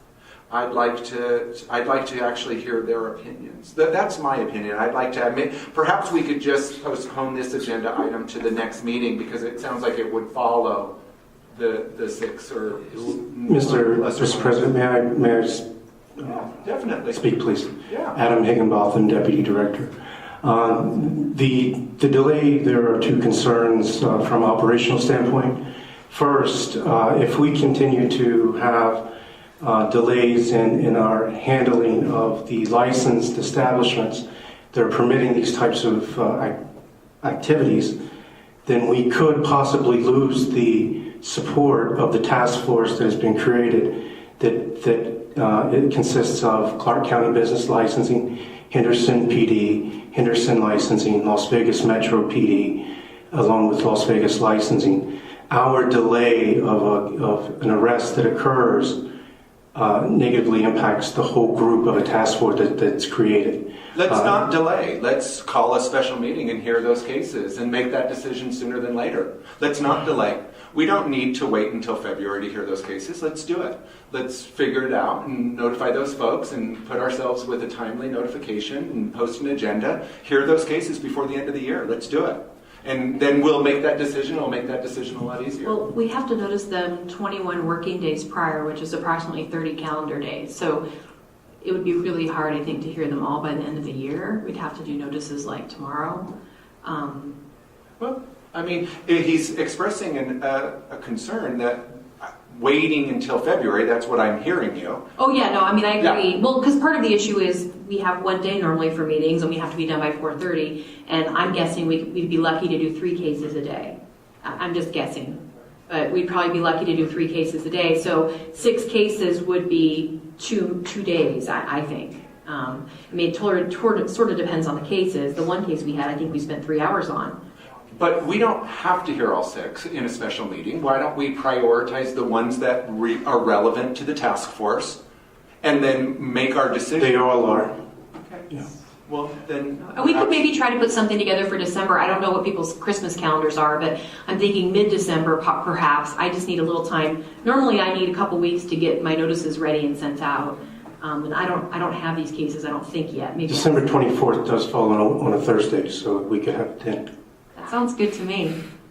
Christmas Eve. Although I've heard people say it's not good to do anything in the month of December because juries are too nice. So I don't know if the board would be nice in December. I'm Jewish. So again, we kind of have a 2-part agenda item. We have a budget amount that would need to be approved for an administrative law judge, and then we also have the meeting dates. Does anybody have any questions or concerns regarding the meeting dates and times? I'm still stuck on this law judge thing. Oh, please. Sorry. So, to me, what if I don't know, can't call him a criminal, potential defendant goes before a judge, do they have a broader scope? Can they punish these people more severely or differently than we do? what is the advantage other than the obvious? They hear the case and they're much quicker at the case. What is the other? Is there a? I guess we're judge for instance over what people do in our scope of practice, but this is clearly nothing I'm familiar with. So I don't want to assume that I'm going to have somebody come before me and tell me. I mean, where's the law on it? There's nothing that they can. There's no more things that they can file. No more things that they can act on other than what Sarah presents them. She will have number 1, number 2, number 3, number 4, number 5. They say guilty or innocent on 1 through 5. That's worth $2,000 each, and let's move on. Yep. That's what they do. Yeah. So, I mean, the complaint that they would get, the complaint notice of hearing, it's just like the one I drafted for today. So they would have a list of alleged facts, alleged violations, discipline authorized. We would go through it. I may have to explain the law to them more. I might need to do maybe more argument about, this is what this means, or maybe ask Mr. Landry to testify about certain definitions, or, there's things I may have to do because that person doesn't know the field and the statutes as well. But essentially, I mean, yes, all of the discipline is going to be the same. We're going to make the same recommendations. All settlement agreements and those sorts of things still have to be approved by you because pursuant to 622-330, all settlement agreements must be approved at a public board meeting. So any person that we notice for one of those kinds of hearings that wants to settle, we actually still have to bring it before you anyway. So it would only be really the contested hearings that the person could hear. And what about the post-hearing motions? What would happen with post-hearing motions? All of the same things. I mean, they have 30 days to appeal to district court. They have 15 days to request a reconsideration or rehearing. And right now, the president determines post-hearing information. So you decide whether to grant or not the motion that's filed. So who would do that? I think it'd still be the same procedure. So the administrative law judge wouldn't also be participating with that? I mean, he made the decision, so wouldn't he be the one to grant? I don't know, we'd have to look through that. I'm not sure how that would work. I mean, they would decide all pre-hearing motions, so if somebody filed a motion to dismiss or something like that, the administrative law judge would decide those things because it's pending before that person. Okay. But ultimately, because none of these orders would be effective until the board approves, so that's why I'm thinking, and I don't know, Mr. Landry and I would have to maybe look through it and think about it, but I was thinking you would still decide the post-hearing motions because the board has to still approve the order anyway that's drafted by the ALJ. So the order's not effective until you approve it. So then because you've approved it, now it's in your jurisdiction. So if someone filed a post-hearing motion, I think you would decide it. He doesn't decide, I shouldn't say he. The administrative law judge doesn't decide on their own post-hearing motion? I don't think so because you're going to be approving the order and the order's not effective until, because all those dates run based on when the order is effective. So the minute the order is sent and signed and sent out. Well, I just think if this is, or do we have a heavy caseload besides that coming in February? Or was this the only thing, is this the only thing scheduled, and is it perhaps scheduled before our February meeting? These are the 6 that we have right now.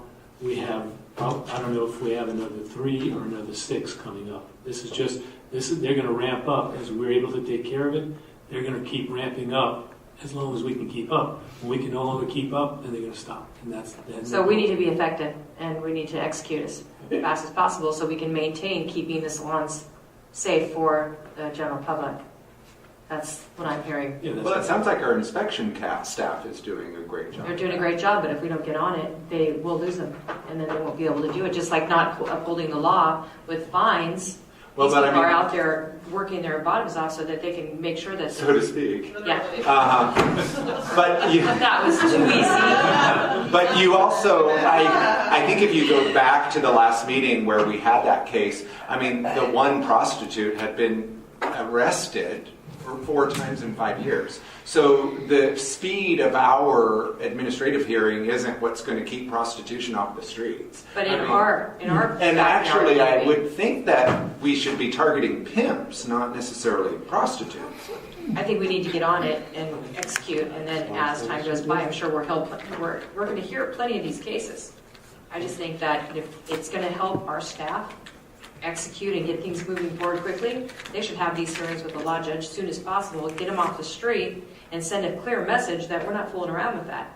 Gosh dang it, it's another one. So my question, I'm sorry to interrupt, my question, in these hearings of victims that are being trafficked, are we punishing the victims or those that are trafficking the victims, the owners of the establishment? Because there is a clear definition between both.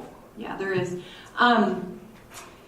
In the cases we had, it was the owners of the establishments that were brought before the board. I believe because in both cases, the person that was arrested by Metro for prostitution, they were not licensees. And so we then did go after the owner. And I agree with you, there is a difference, and I'm not sure what efforts the board can make in that regard, but I think there are some. It's my understanding, like inspectors can bring cards that they can leave in different languages, and sometimes the victims can get those cards that call for help and stuff like that. So there could be some efforts we can make. It's probably going to be outside the disciplinary realm, but definitely it's something we need to be aware of, and I actually think we need to do more research and possibly training on it. I went to a class last week on human trafficking, and definitely it's something we want to help, I think, whatever way we can. And that's what I told the Human Trafficking Pro Bono Project. I said, I know the board is interested in doing what they can. So. And does the Attorney General, do they issue an opinion about boards hiring an administrative law judge? I mean, could we request that the Attorney General's office provide us with an opinion? Because, I mean, they do opinions for boards. Well, you have to request an opinion, yeah. I mean, it's not on the agenda today to request an official opinion. You can request an opinion. I guess I'm just not sure what the question posed would be. I don't know if your question is, can we hire one? And I think the statute already says you can. So, I guess I'm just wanted to kind of couple his point and make it very clear that if we are talking in terms of a victim of human trafficking versus a recurrent prostitute for her living, I mean, I would like to hear perhaps the Attorney General's opinion on what is the best practice for boards to stop that egregious behavior. Is I guess what I'm asking. I don't think there's enough casework to let them make an opinion like that. It's a one-on-one. It goes this way on that one, it goes this way on that one. So sometimes they get a prostitute who's just doing more and more prostitution. Other times it's a pimp who's hiring and filling spaces with women that they're using. But it's not. I don't think that there's enough. They don't have enough underneath their belt to be able to say one way or the other which one they're helping. But males can be trafficked. Oh, okay. Every person is available as a trafficker. yeah, and it's actually only about 30% of the cases of human trafficking are actually regarding commercial sex acts. 70 to 80% are forced labor, and that's actually common in nail salons. So, I mean, yeah, it doesn't matter the gender because a lot of times it's not even about sex. Craziness. Did all of your questions get answered? Yes, thank you. I appreciate it. Okay. So where do we stand, board members? Any other questions or concerns? Mr. Landry, that final comment? Where you stand is you need to make 2 votes, one on where the meetings are held and one on what the meetings are going to, whether or not we're going to hire an administrative law judge.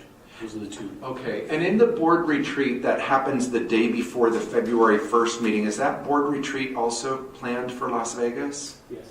And are we planning to do an administrative hearing workshop for the newer board members to have an idea of how? We're going to cover what we talked about last time. That was when Koki was a member.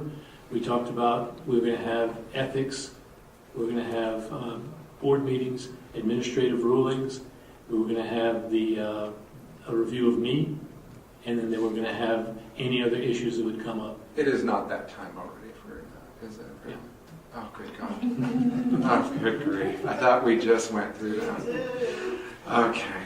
I have one final question. So, Sarah, based on your experience with this past case with prostitution and the case is pending, what would your opinion be on the expediting and executing quickly in a quick manner, I guess I should say, of these people? Would you, as a professional in that realm, do you think that would be our best route, is to hire a law judge at this point, or do you think that we can take our time, listen to each case, or what do you think?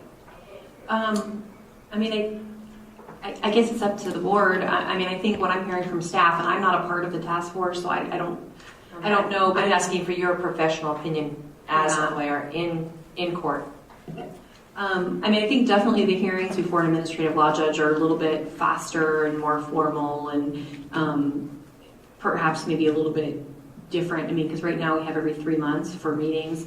Like I said, I can notice people 30 days prior and have a hearing. So sometimes I think that's beneficial. So I mean, I guess it just depends on what the goal is. If the goal is to be fast, I think that's faster than you. If the goal is, to protect the public, I think both are probably equally effective. I do think it's important that we not alienate law enforcement, because I think it's really important that they want to work with the board. I think it's important that the board take these issues seriously.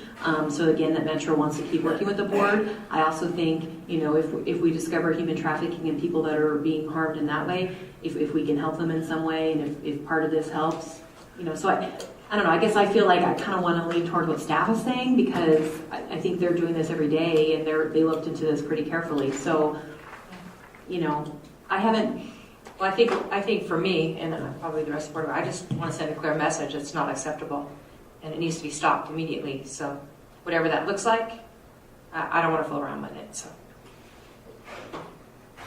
Excellent comment, Ms. Benalde. I really appreciate it. Any other comments or questions or concerns? Do staff have any comments other than Mr. Landry? Does your staff have opinions that they've shared with you that you're perhaps... That's the opinions that I gave are the accumulation of all the staff comments. They're ready to move forward and get the cases done. And it's not something that you're saying, do this all the time. We do this to the point we get these certain cases all heard, and then when we're done with them, then we don't have any more. So that I don't think it's going to be a forever thing. It may be let's say 12 cases, and then they're going to kind of peter off. And is there any comment from the general public? You're present. Did you have any concerns or comments that you'd like to add to this particular matter? John Davis.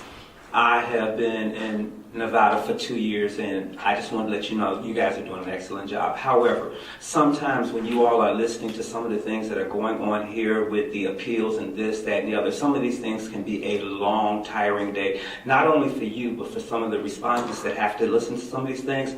And it may be expeditious in your own time in the matters that you have before you all, that you let these things go to a law judge and you handle your other business, because the way that I am understanding it from Ms. Bradley is that ultimately you all have the final decision in it anyway with your post. So it may take a little of the things off of your plates, whereas this law judge can handle those things and at a cheaper rate than 7 board members plus the AG's office and this, that, and the other, and then those other. It is wonderful giving back to the general fund. However, our own board has to have some funding also. Thank you. Thank you very much. Remind me of what the administrative law judge would hear. Which meeting or which hearings would that individual hear? Currently, they would hear all the prostitution cases. Those would be the only ones. Any case that involved professional services being rendered, those would still go to you. And you see that as a temporary hire?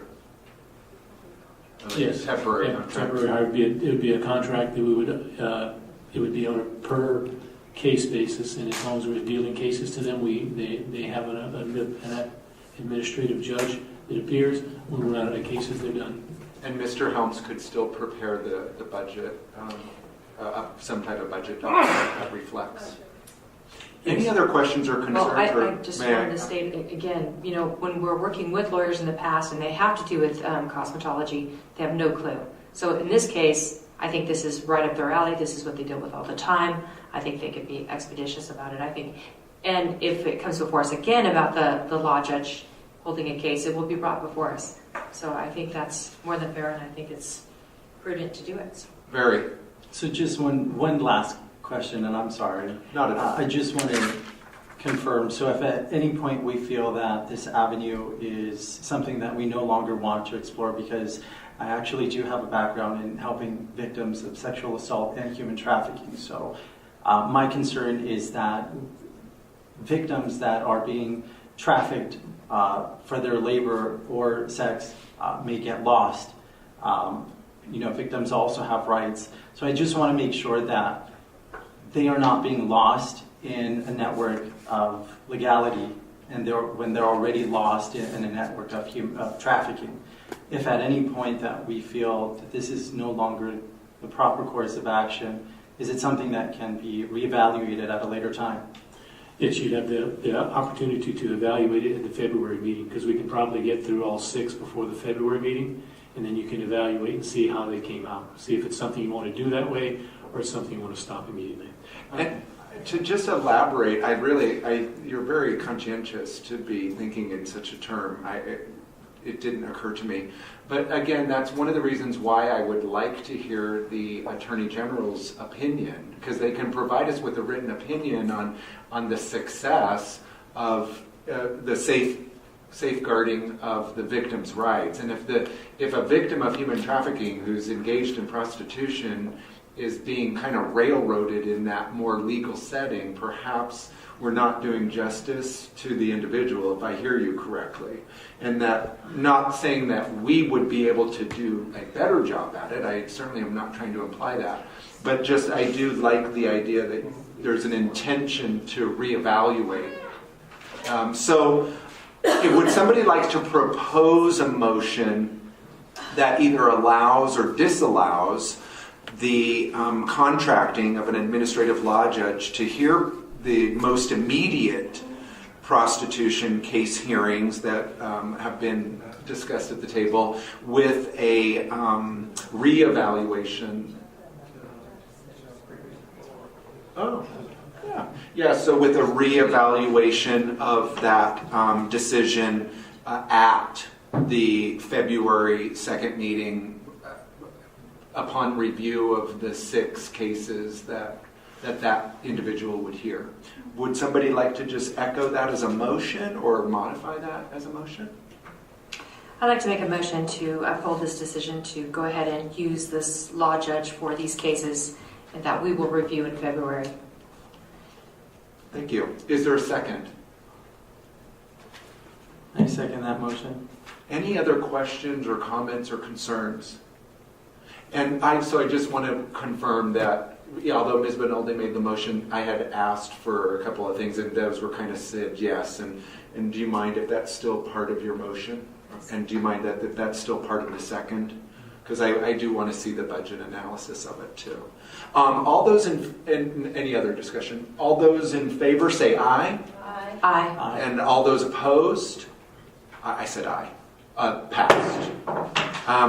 Let the official record show that the motion to contract with an administrative law judge for prostitution cases prior to the February 1st meeting, with a reevaluation at that meeting of that decision, also be placed on the agenda. That was made, it was seconded, and unanimously approved by the board.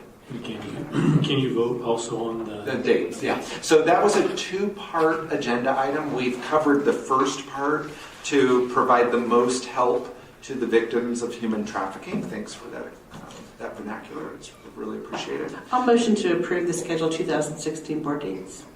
And places? Yes, February 1st, Vegas, May 2nd, Vegas, August 1st, Reno, November 7th, Las Vegas. With the board retreat, I guess the weekend of February 1st. Yeah.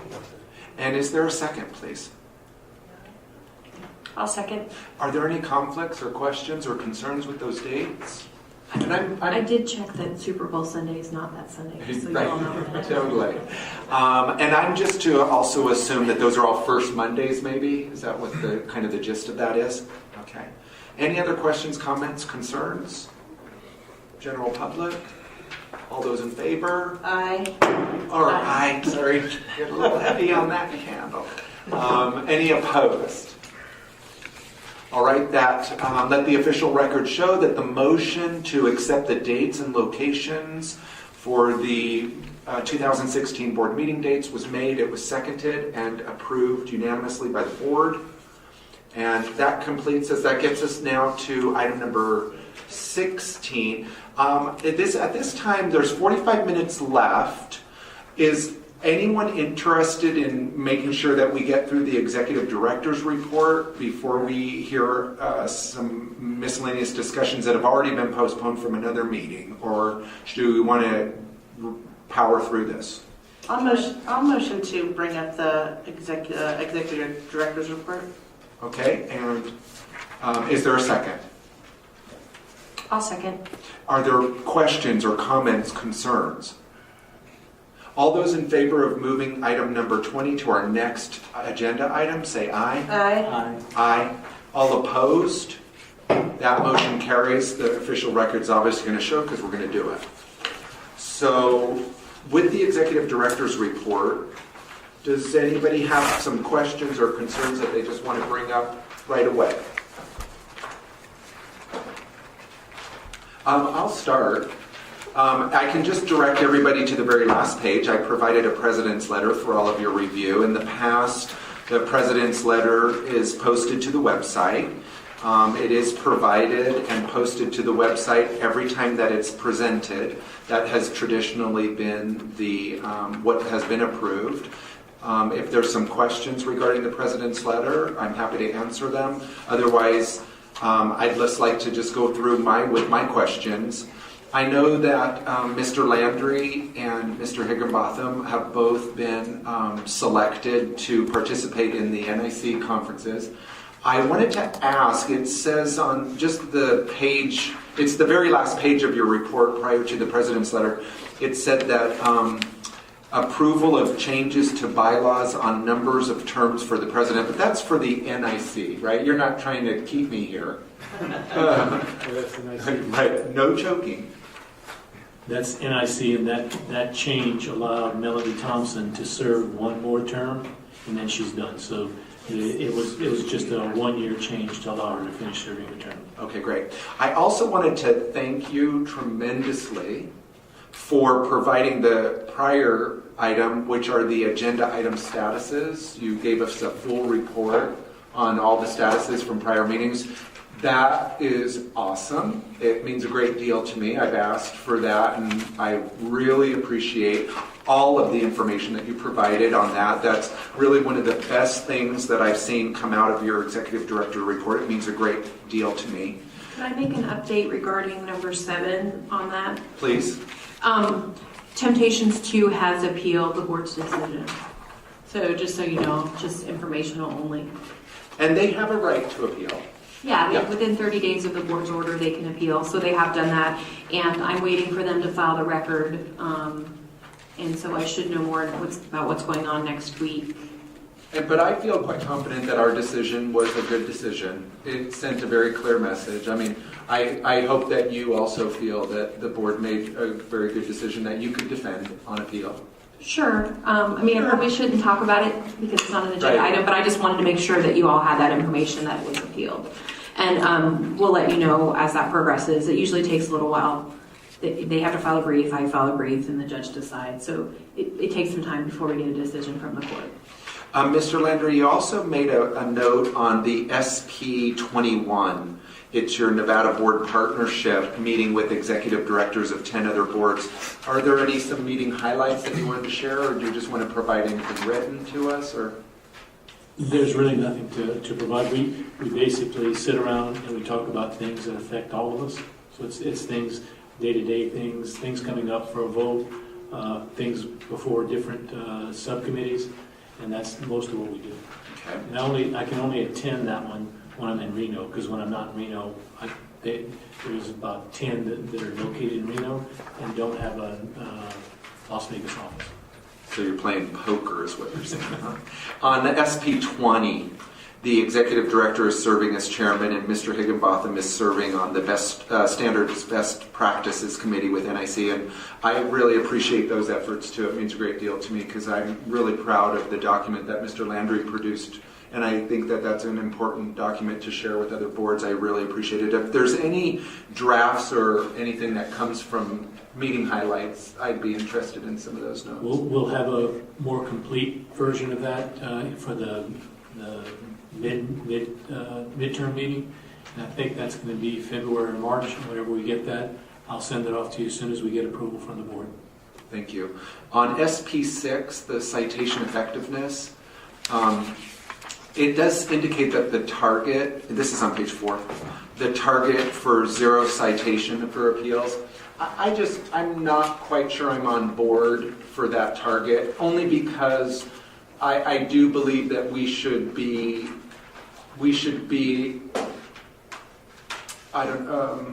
thoughtful that people do have the right to appeal. So if we're targeting 0, yes, we want our decisions to stand and we want appeals to be kept to a minimum, but I'm not completely on board with 0 because it is a privilege in our culture to be able to appeal the decisions, and I'd like us to at least be conscientious that is a goal. When we look at the summary of significant accounting policies, it's from the notes to the financial statement, June 30th, 2015. It's page 12. My copy ends. My copy just ends. It says the highest level of decision-making authority is the. I think that was added for suspense. I guess, yes. So we'll leave it at that, Mr. Higginbotham, unless... Alex, you have page 13? Yeah. It's underneath the fund balance continued. I see that. Yeah, okay. The highest level decision-making authority is the Nevada Legislative Committee. Perfect. Hey, thanks. That makes a lot more sense. No problem. Because that was... on page 6 of the Independent Auditor's Report, down at the bottom on the basis for qualified opinion, it says that the management has not adopted the GASB issued Statement 68. Should we be doing that? Should we be adopting that? It was something that was recently legislated with accountants as of last year. And it's actually PERS, the pension committee, that didn't provide us with that information in a timely manner. So that's why this time when this report was prepared, we didn't have the information available. Are you moving forward with adopting that? We'll have it for this fiscal year. So it is something that you're considering to kind of, it seems like they want it as an improvement.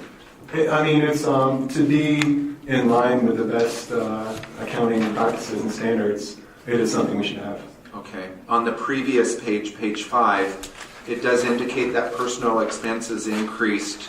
It's about the middle of the sentence, or the middle of the page, by about $237,000.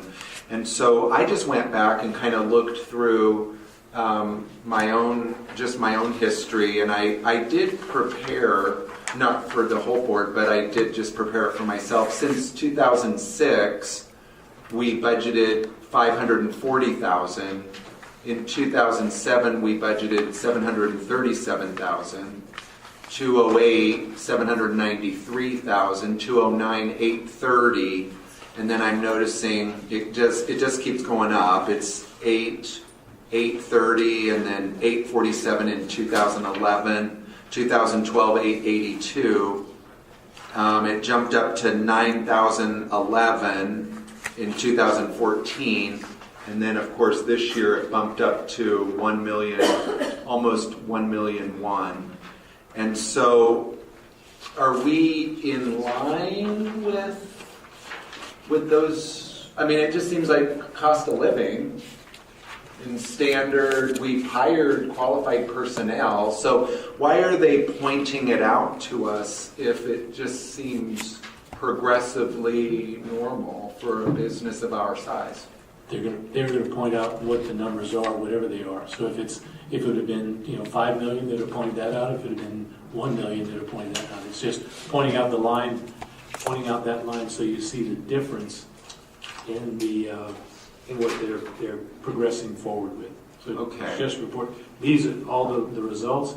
That's just the results as they are. It's not good results. It's not bad results. It's the results. Okay. I did go back in and look at the management discussion and analysis. That's where this comes from this 2015. And I went back and looked at the prior years. And we've had increases in our expenses in prior years. In 2007, $588,000. And it said primarily due to net assets increasing.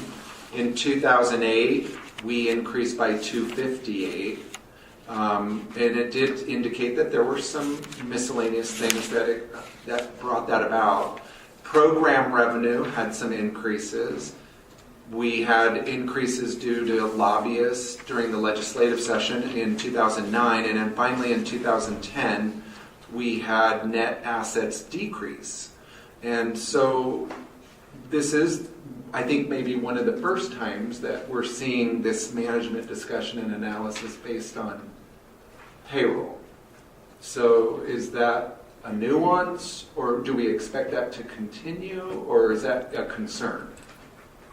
What page are you specifically talking about? Well, I'm on page 5 where just they're giving us those financial highlights, and so it just seems like we're still within the normal day-to-day business. They're just putting a reason.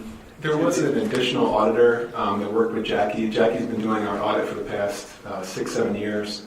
The new auditor who might be doing our audit for next year, if we stay with the same company, every auditor prepares things and presents things a little bit differently. So I think in this particular case, this is just a different representation of what's happened before the previous years. Okay. And then again, if you go to page 1, that's where that financial highlight is of that management discussion. It's right there in that first paragraph. It says that that those expenses increased by $318,000, primarily due to salaries.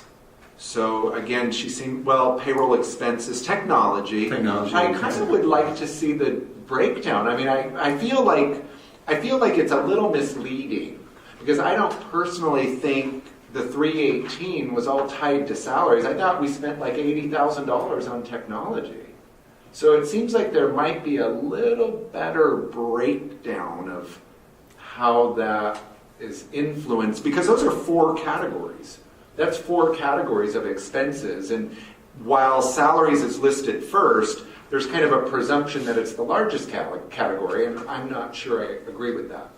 I don't know if that's actually quite true. It would seem to me like technology is a pretty substantial portion of that $318,000. So I don't know if we can ask Mr. Helms to break that figure down a little bit, but it might be useful. There's several points. First, this is the auditor's representation. This is the report.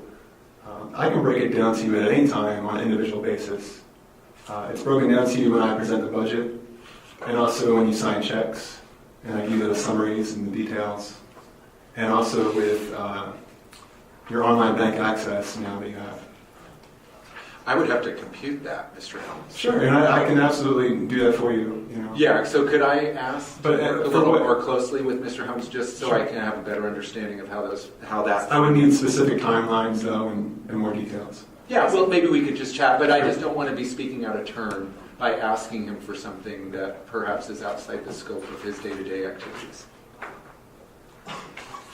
Can I chime in just real quick? Yeah, on that definitely. topic, that's what I want to talk about. So, I served as a treasurer for a short time there, and I think that it was a lack of what we've put together in the past. Not that it's just as it's evolving, treasurer does more than sign checks or should do more than sign checks. And as we were looking at things, we decided on P&Ls and we decided on summaries and then breaking down the checks. I'd like to see a sheet of things that when the treasurer starts up, this is what their job expectation is. Because just to sign checks is not, it shouldn't be, and it isn't what they do, but yet there's no protocol in place. So to have that checks and balances system, I think would be appropriate. Within the last couple of months there, I was supposed to get online with Wells Fargo and finally, go and look through all the checks. And, it's hard because, it's obviously trust you, which is not a problem, but what about the next guy? Mm-hmm. So I think those checks and balances need to be in place. So I don't know if that's something we could bring up on our next agenda item, but I'd like to see something that describes what a president does, that differentiates from the rest of the board members and what's expected. I think that would be really helpful, especially going forward.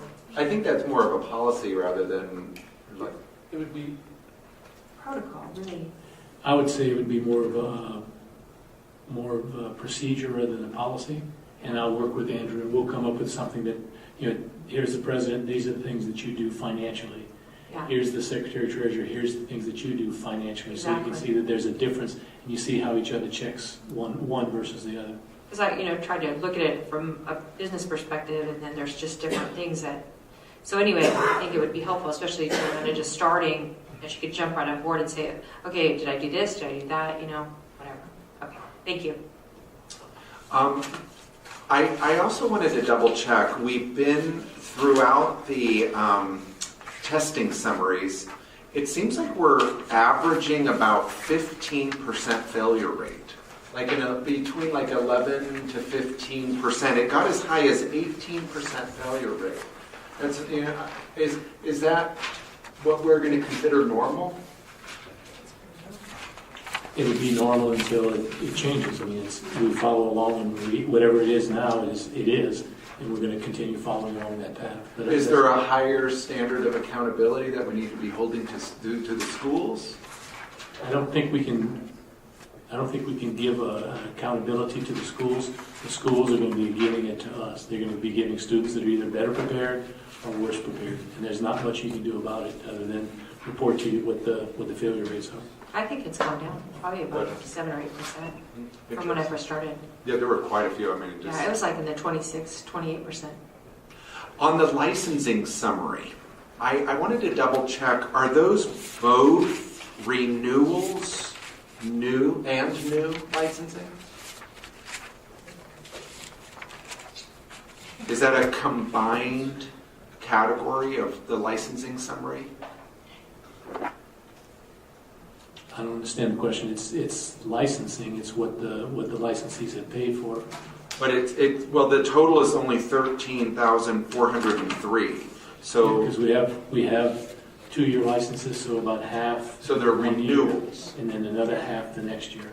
So in the licensing summary, there's no new licenses being reflected. Those are all renewal licenses being reflected. No, those would be new licenses and renewals. Is there a way we can separate them?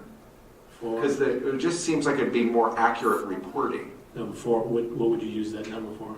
Well, one of the things that the auditor was asking me was, or in the audit report, not necessarily me personally, I did ask her about it, but in the auditing report it said there was primarily an increase because of capturing renewals. It was $97,000 if I remember correctly. Did all of you come across that in the report?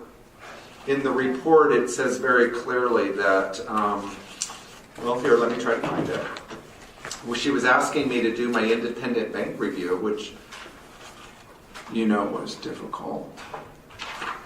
But she said that one of the reasons why there was a shift in income was because of capturing renewals. And so here it is, representing 90, it's on page 5. Revenue fluctuated due primarily to an increase in fine revenue and increases in renewal licensing. So it just seems like and then it indicates that renewal licenses and fine income increased by over almost $120,000. So I'm just not quite sure when I do my audit at her request, I just want to be sure I'm getting the right information, not the right, obviously it's correct information. I just want to make sure that if it should be broken down slightly different, or if it could be broken down slightly different, if it might help when I go to do the audit with her, because she asked me about that, or at least brought it to my attention. It's just, I'm throwing it out there, Mr. Landry. You don't have to make a decision about it today. I could go into a little bit of detail. During the recession, it's people that want to go out and seek education. They do so whenever the economy is not as strong. They need to find other sources of revenue. These individuals started in 2008, 2010. They started getting those licenses in 2010, 2011, 2012. So we could see a spike in renewal from the recession that hit Las Vegas in 2008, 2009. If I were to make an assumption without looking into the facts, my assumption would lead me there. That it would be renewals. Okay. On that finance report, Mr. Helms or Mr. Landry, I noticed that each month, minus pretty much 1 month, the net asset change is always a negative. What does that mean? It's the finance report.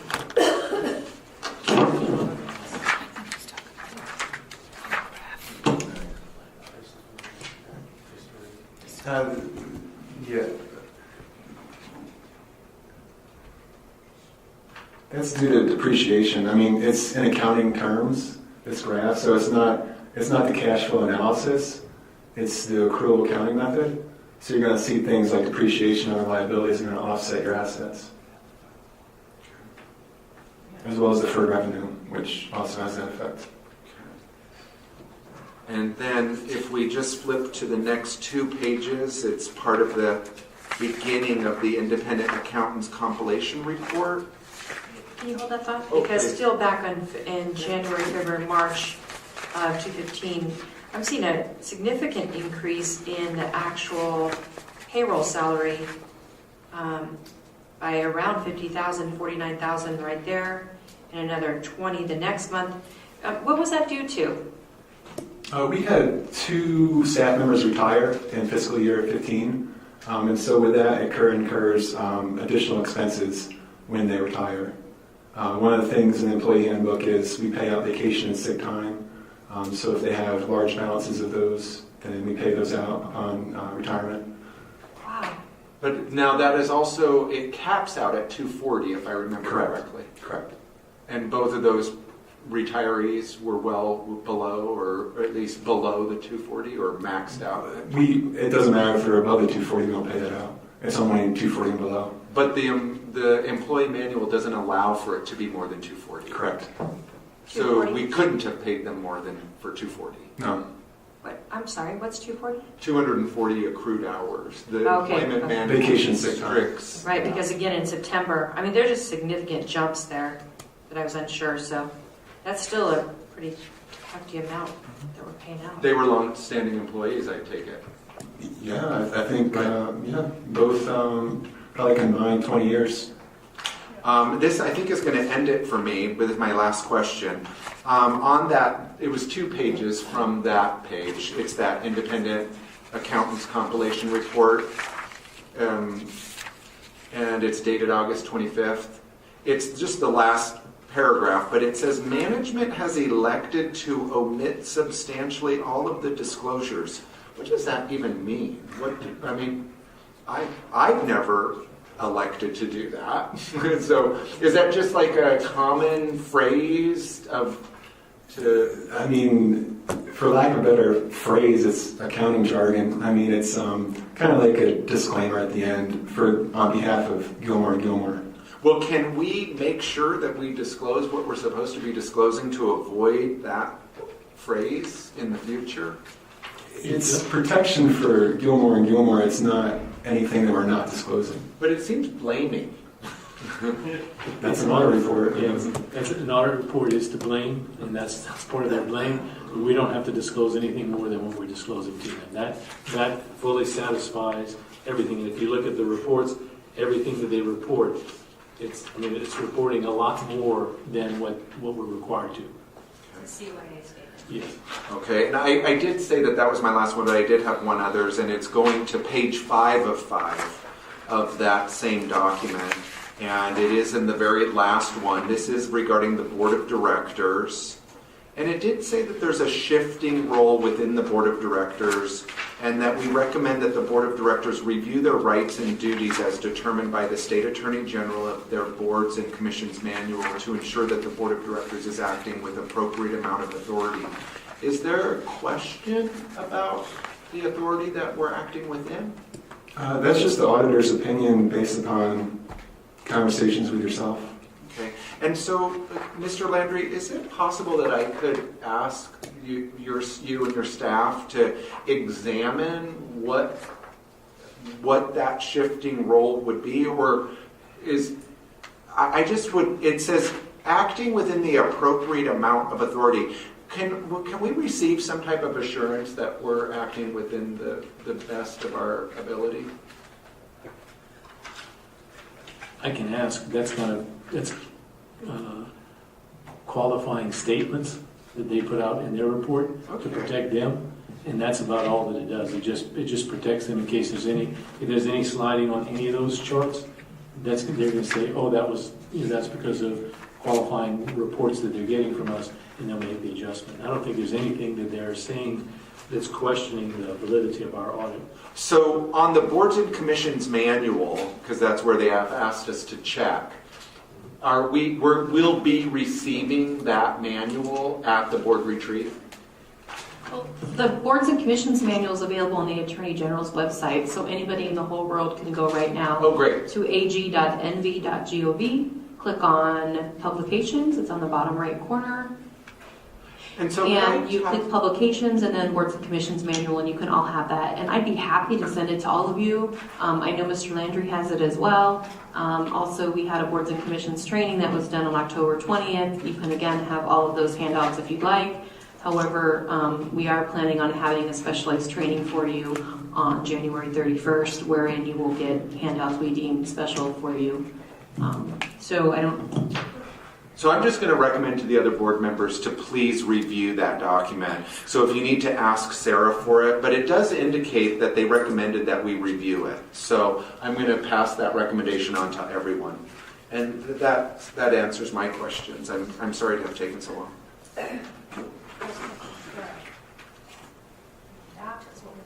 Anyone else? Anyone else have some questions or concerns that they'd like to see? Really? Okay, well, that's awesome. That's the best. So at this time, I would let me move to that agenda item one moment.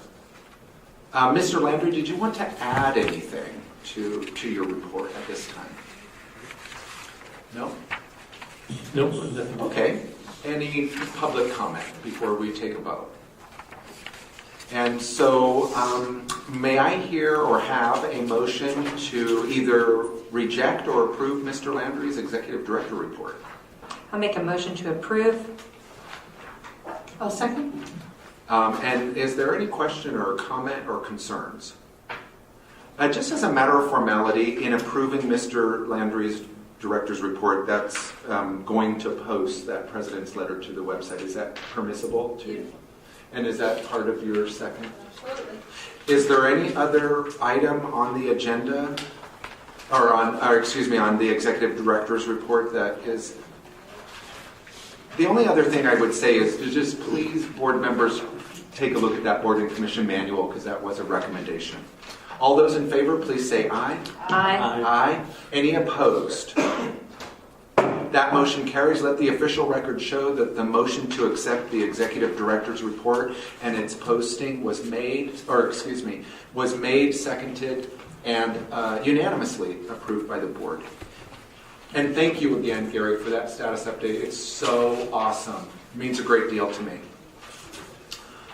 We did make a bump, so we are at discussion of requests for copies of license. We have about 15 minutes left. Is there something that you'd like me to prioritize, 16, 17, 18, 19, or 21 or 22 before We only have a few minutes left. Is there one or another that's more important that we address? I'd like to see 16, is that? Yep, let's do it then. Let's do it.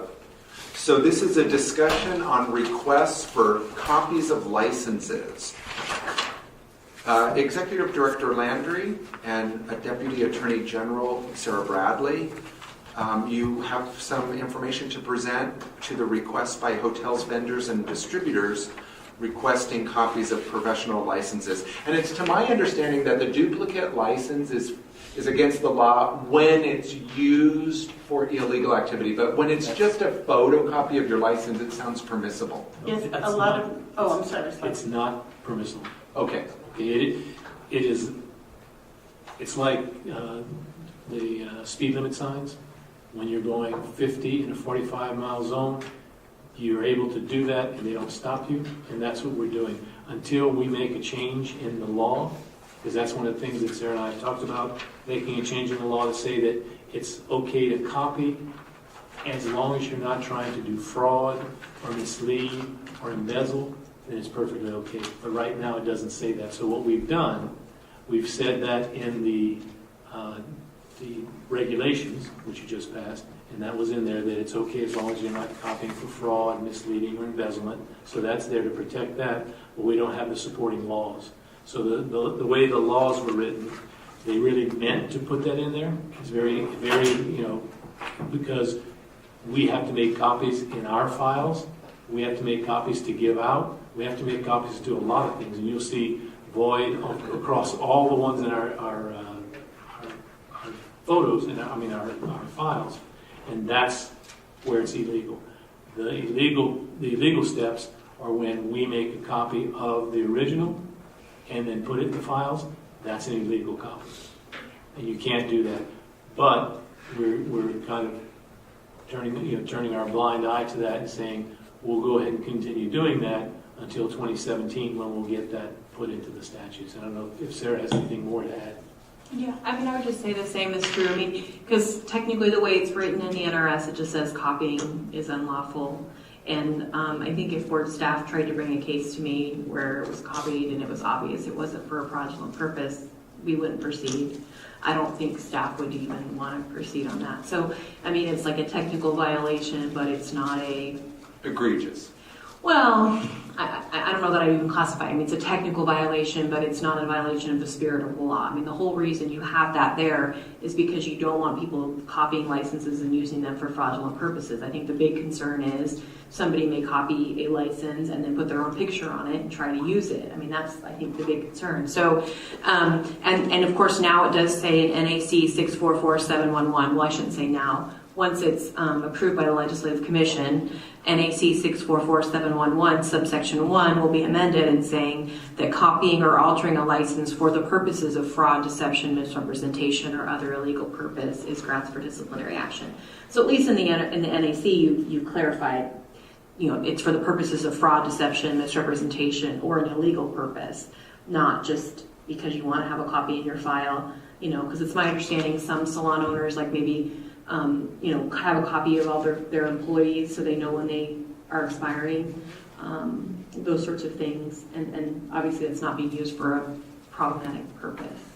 And so I think, once again, it's modernizing the language. This law was written 25 years ago. So 1991 is when it was added to the NRS. It's modernizing language. And I just want to say I'm so glad that you're doing this. I think it's so important. There's a lot of distributors out there, a lot of independent companies out there. I know that we talked about this before, Mr. Landry, that will not give deals to salon owners. They won't give deals to stylists if they do not give up their license, and they're forcing them to commit a violation. I'm not going to mention those companies, but there are extensions companies, all different kind of companies that are doing that, as well as hotels. So I'm really glad that you're taking kind of the bull by the horns here and taking care of this. It does say for possible action. So how would you like to see that? Is that an acceptance of the recommending the changes to? You could vote to direct staff to continue on working on that particular section in the law changes of 2017. Okay. I know this is an exhausting day, but would somebody like to make a motion reflecting Mr. Landry's recommendation? I'll make a motion to keep Executive Director Landry and also Ms. Bradley on this quest for the duplication of licenses and the legal aspects in which it would bring or not bring. So I definitely am on that, and I would love to be kept in the loop on that as well. So clean up language on NRS Clean up language. 644.476? Clean up language, make sure that it's used in a proper way. And is there a second? I'll second the motion. Excellent. Discussion, questions, comments? All those in favor? Aye. Aye. Any opposed? Let the official record show that the motion to clean up language on NRS 644.476 was made, seconded, and unanimously approved by the board.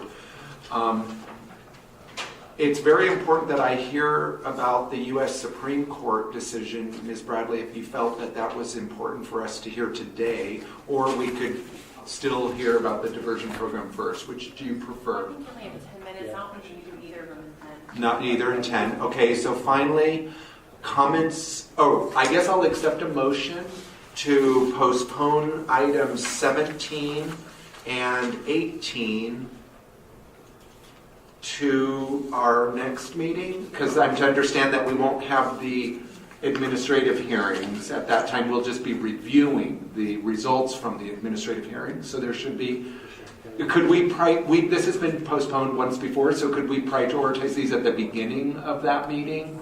If that would be permissible with everyone else, so we can definitely not.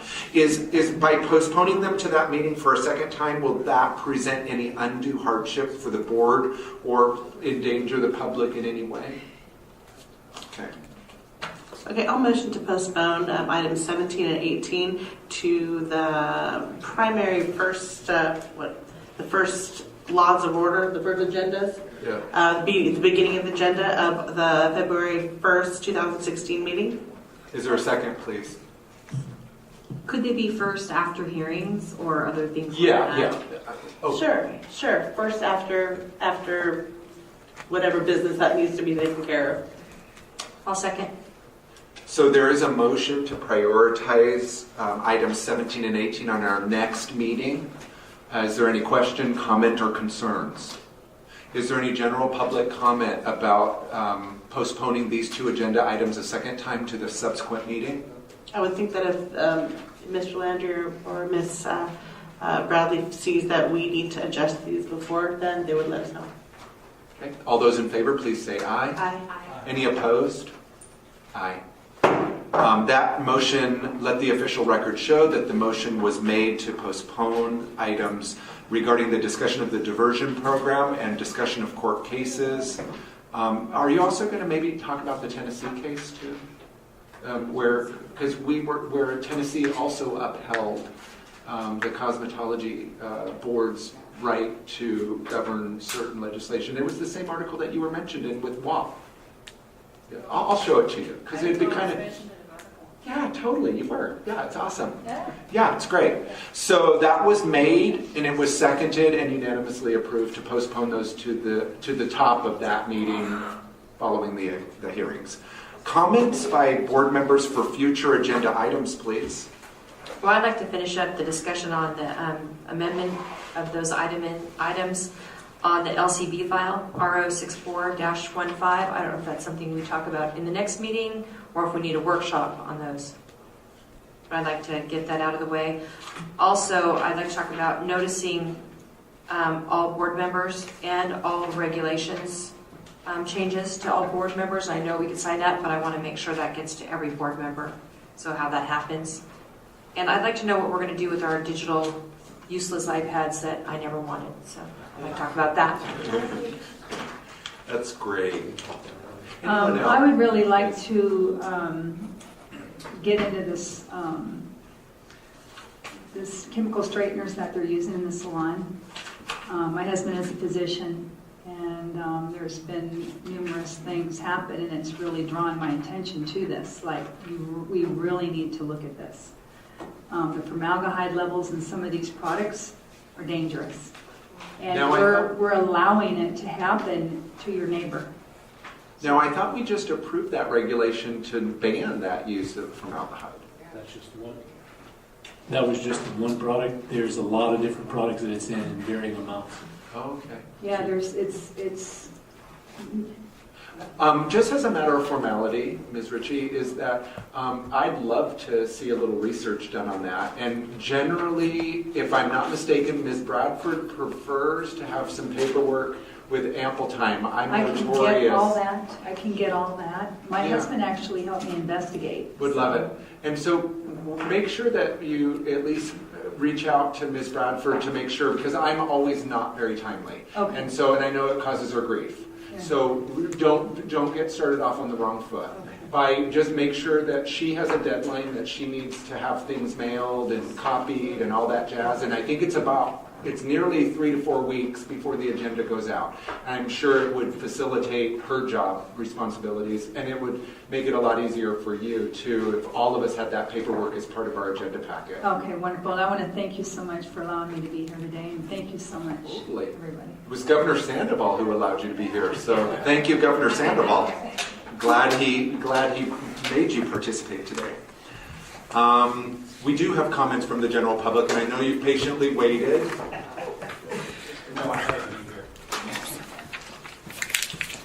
I do want to remind you to limit your comments to less than 3 minutes. First of all, my name is John. Last name is Davis. First of all, with the exception of Mr. Baltazar and Ms. Ritchie, to April Long, Mr. Leader, and Ms. Bonaldi, is that correct? I just want to say that you guys have been doing a great job. I have been around a lot of boards, and I have been at some board meetings, and we have had all types of problems with their transparencies and the things that they were doing. First of all, I'd like to go in there and tell you that you guys have done an excellent job, and you shouldn't have gotten beat up this morning about some of the information that you did not have. So to avoid that type of a situation for all of you all now, including you, Mr. Baltazar, I would suggest, like Ms. Long had said and stated earlier, that I would register with the website so that I can get the information that is needed. Ms. Bradford is really, really good about getting us all the regulations, this, that, and the other, and so forth that is being presented to us so that we all can have it in a timely manner. Second of all, I'd just like to say you guys are doing a good job. Thank you. What a nice way to end. That's really... Less than 3 minutes. You can keep going with that kind of speech. Is there anyone up in the north that needed to address the board as part of general public comments prior to our next agenda item? I don't think that anyone's there because they had to leave because of snow. Wow, it's snowing. Okay, and so absent any comments from the north, I'd like to announce that this meeting is adjourned at 4:28. Oh, there's a motion to adjourn? There's a motion It to doesn't adjourn. just adjourn? Oh, I motion to adjourn. is there a second? I second. Is there any question or comment or concern? All those in favor? All those opposed? Let the official record show that the motion to adjourn was made, seconded, and unanimously approved by staff and the general public.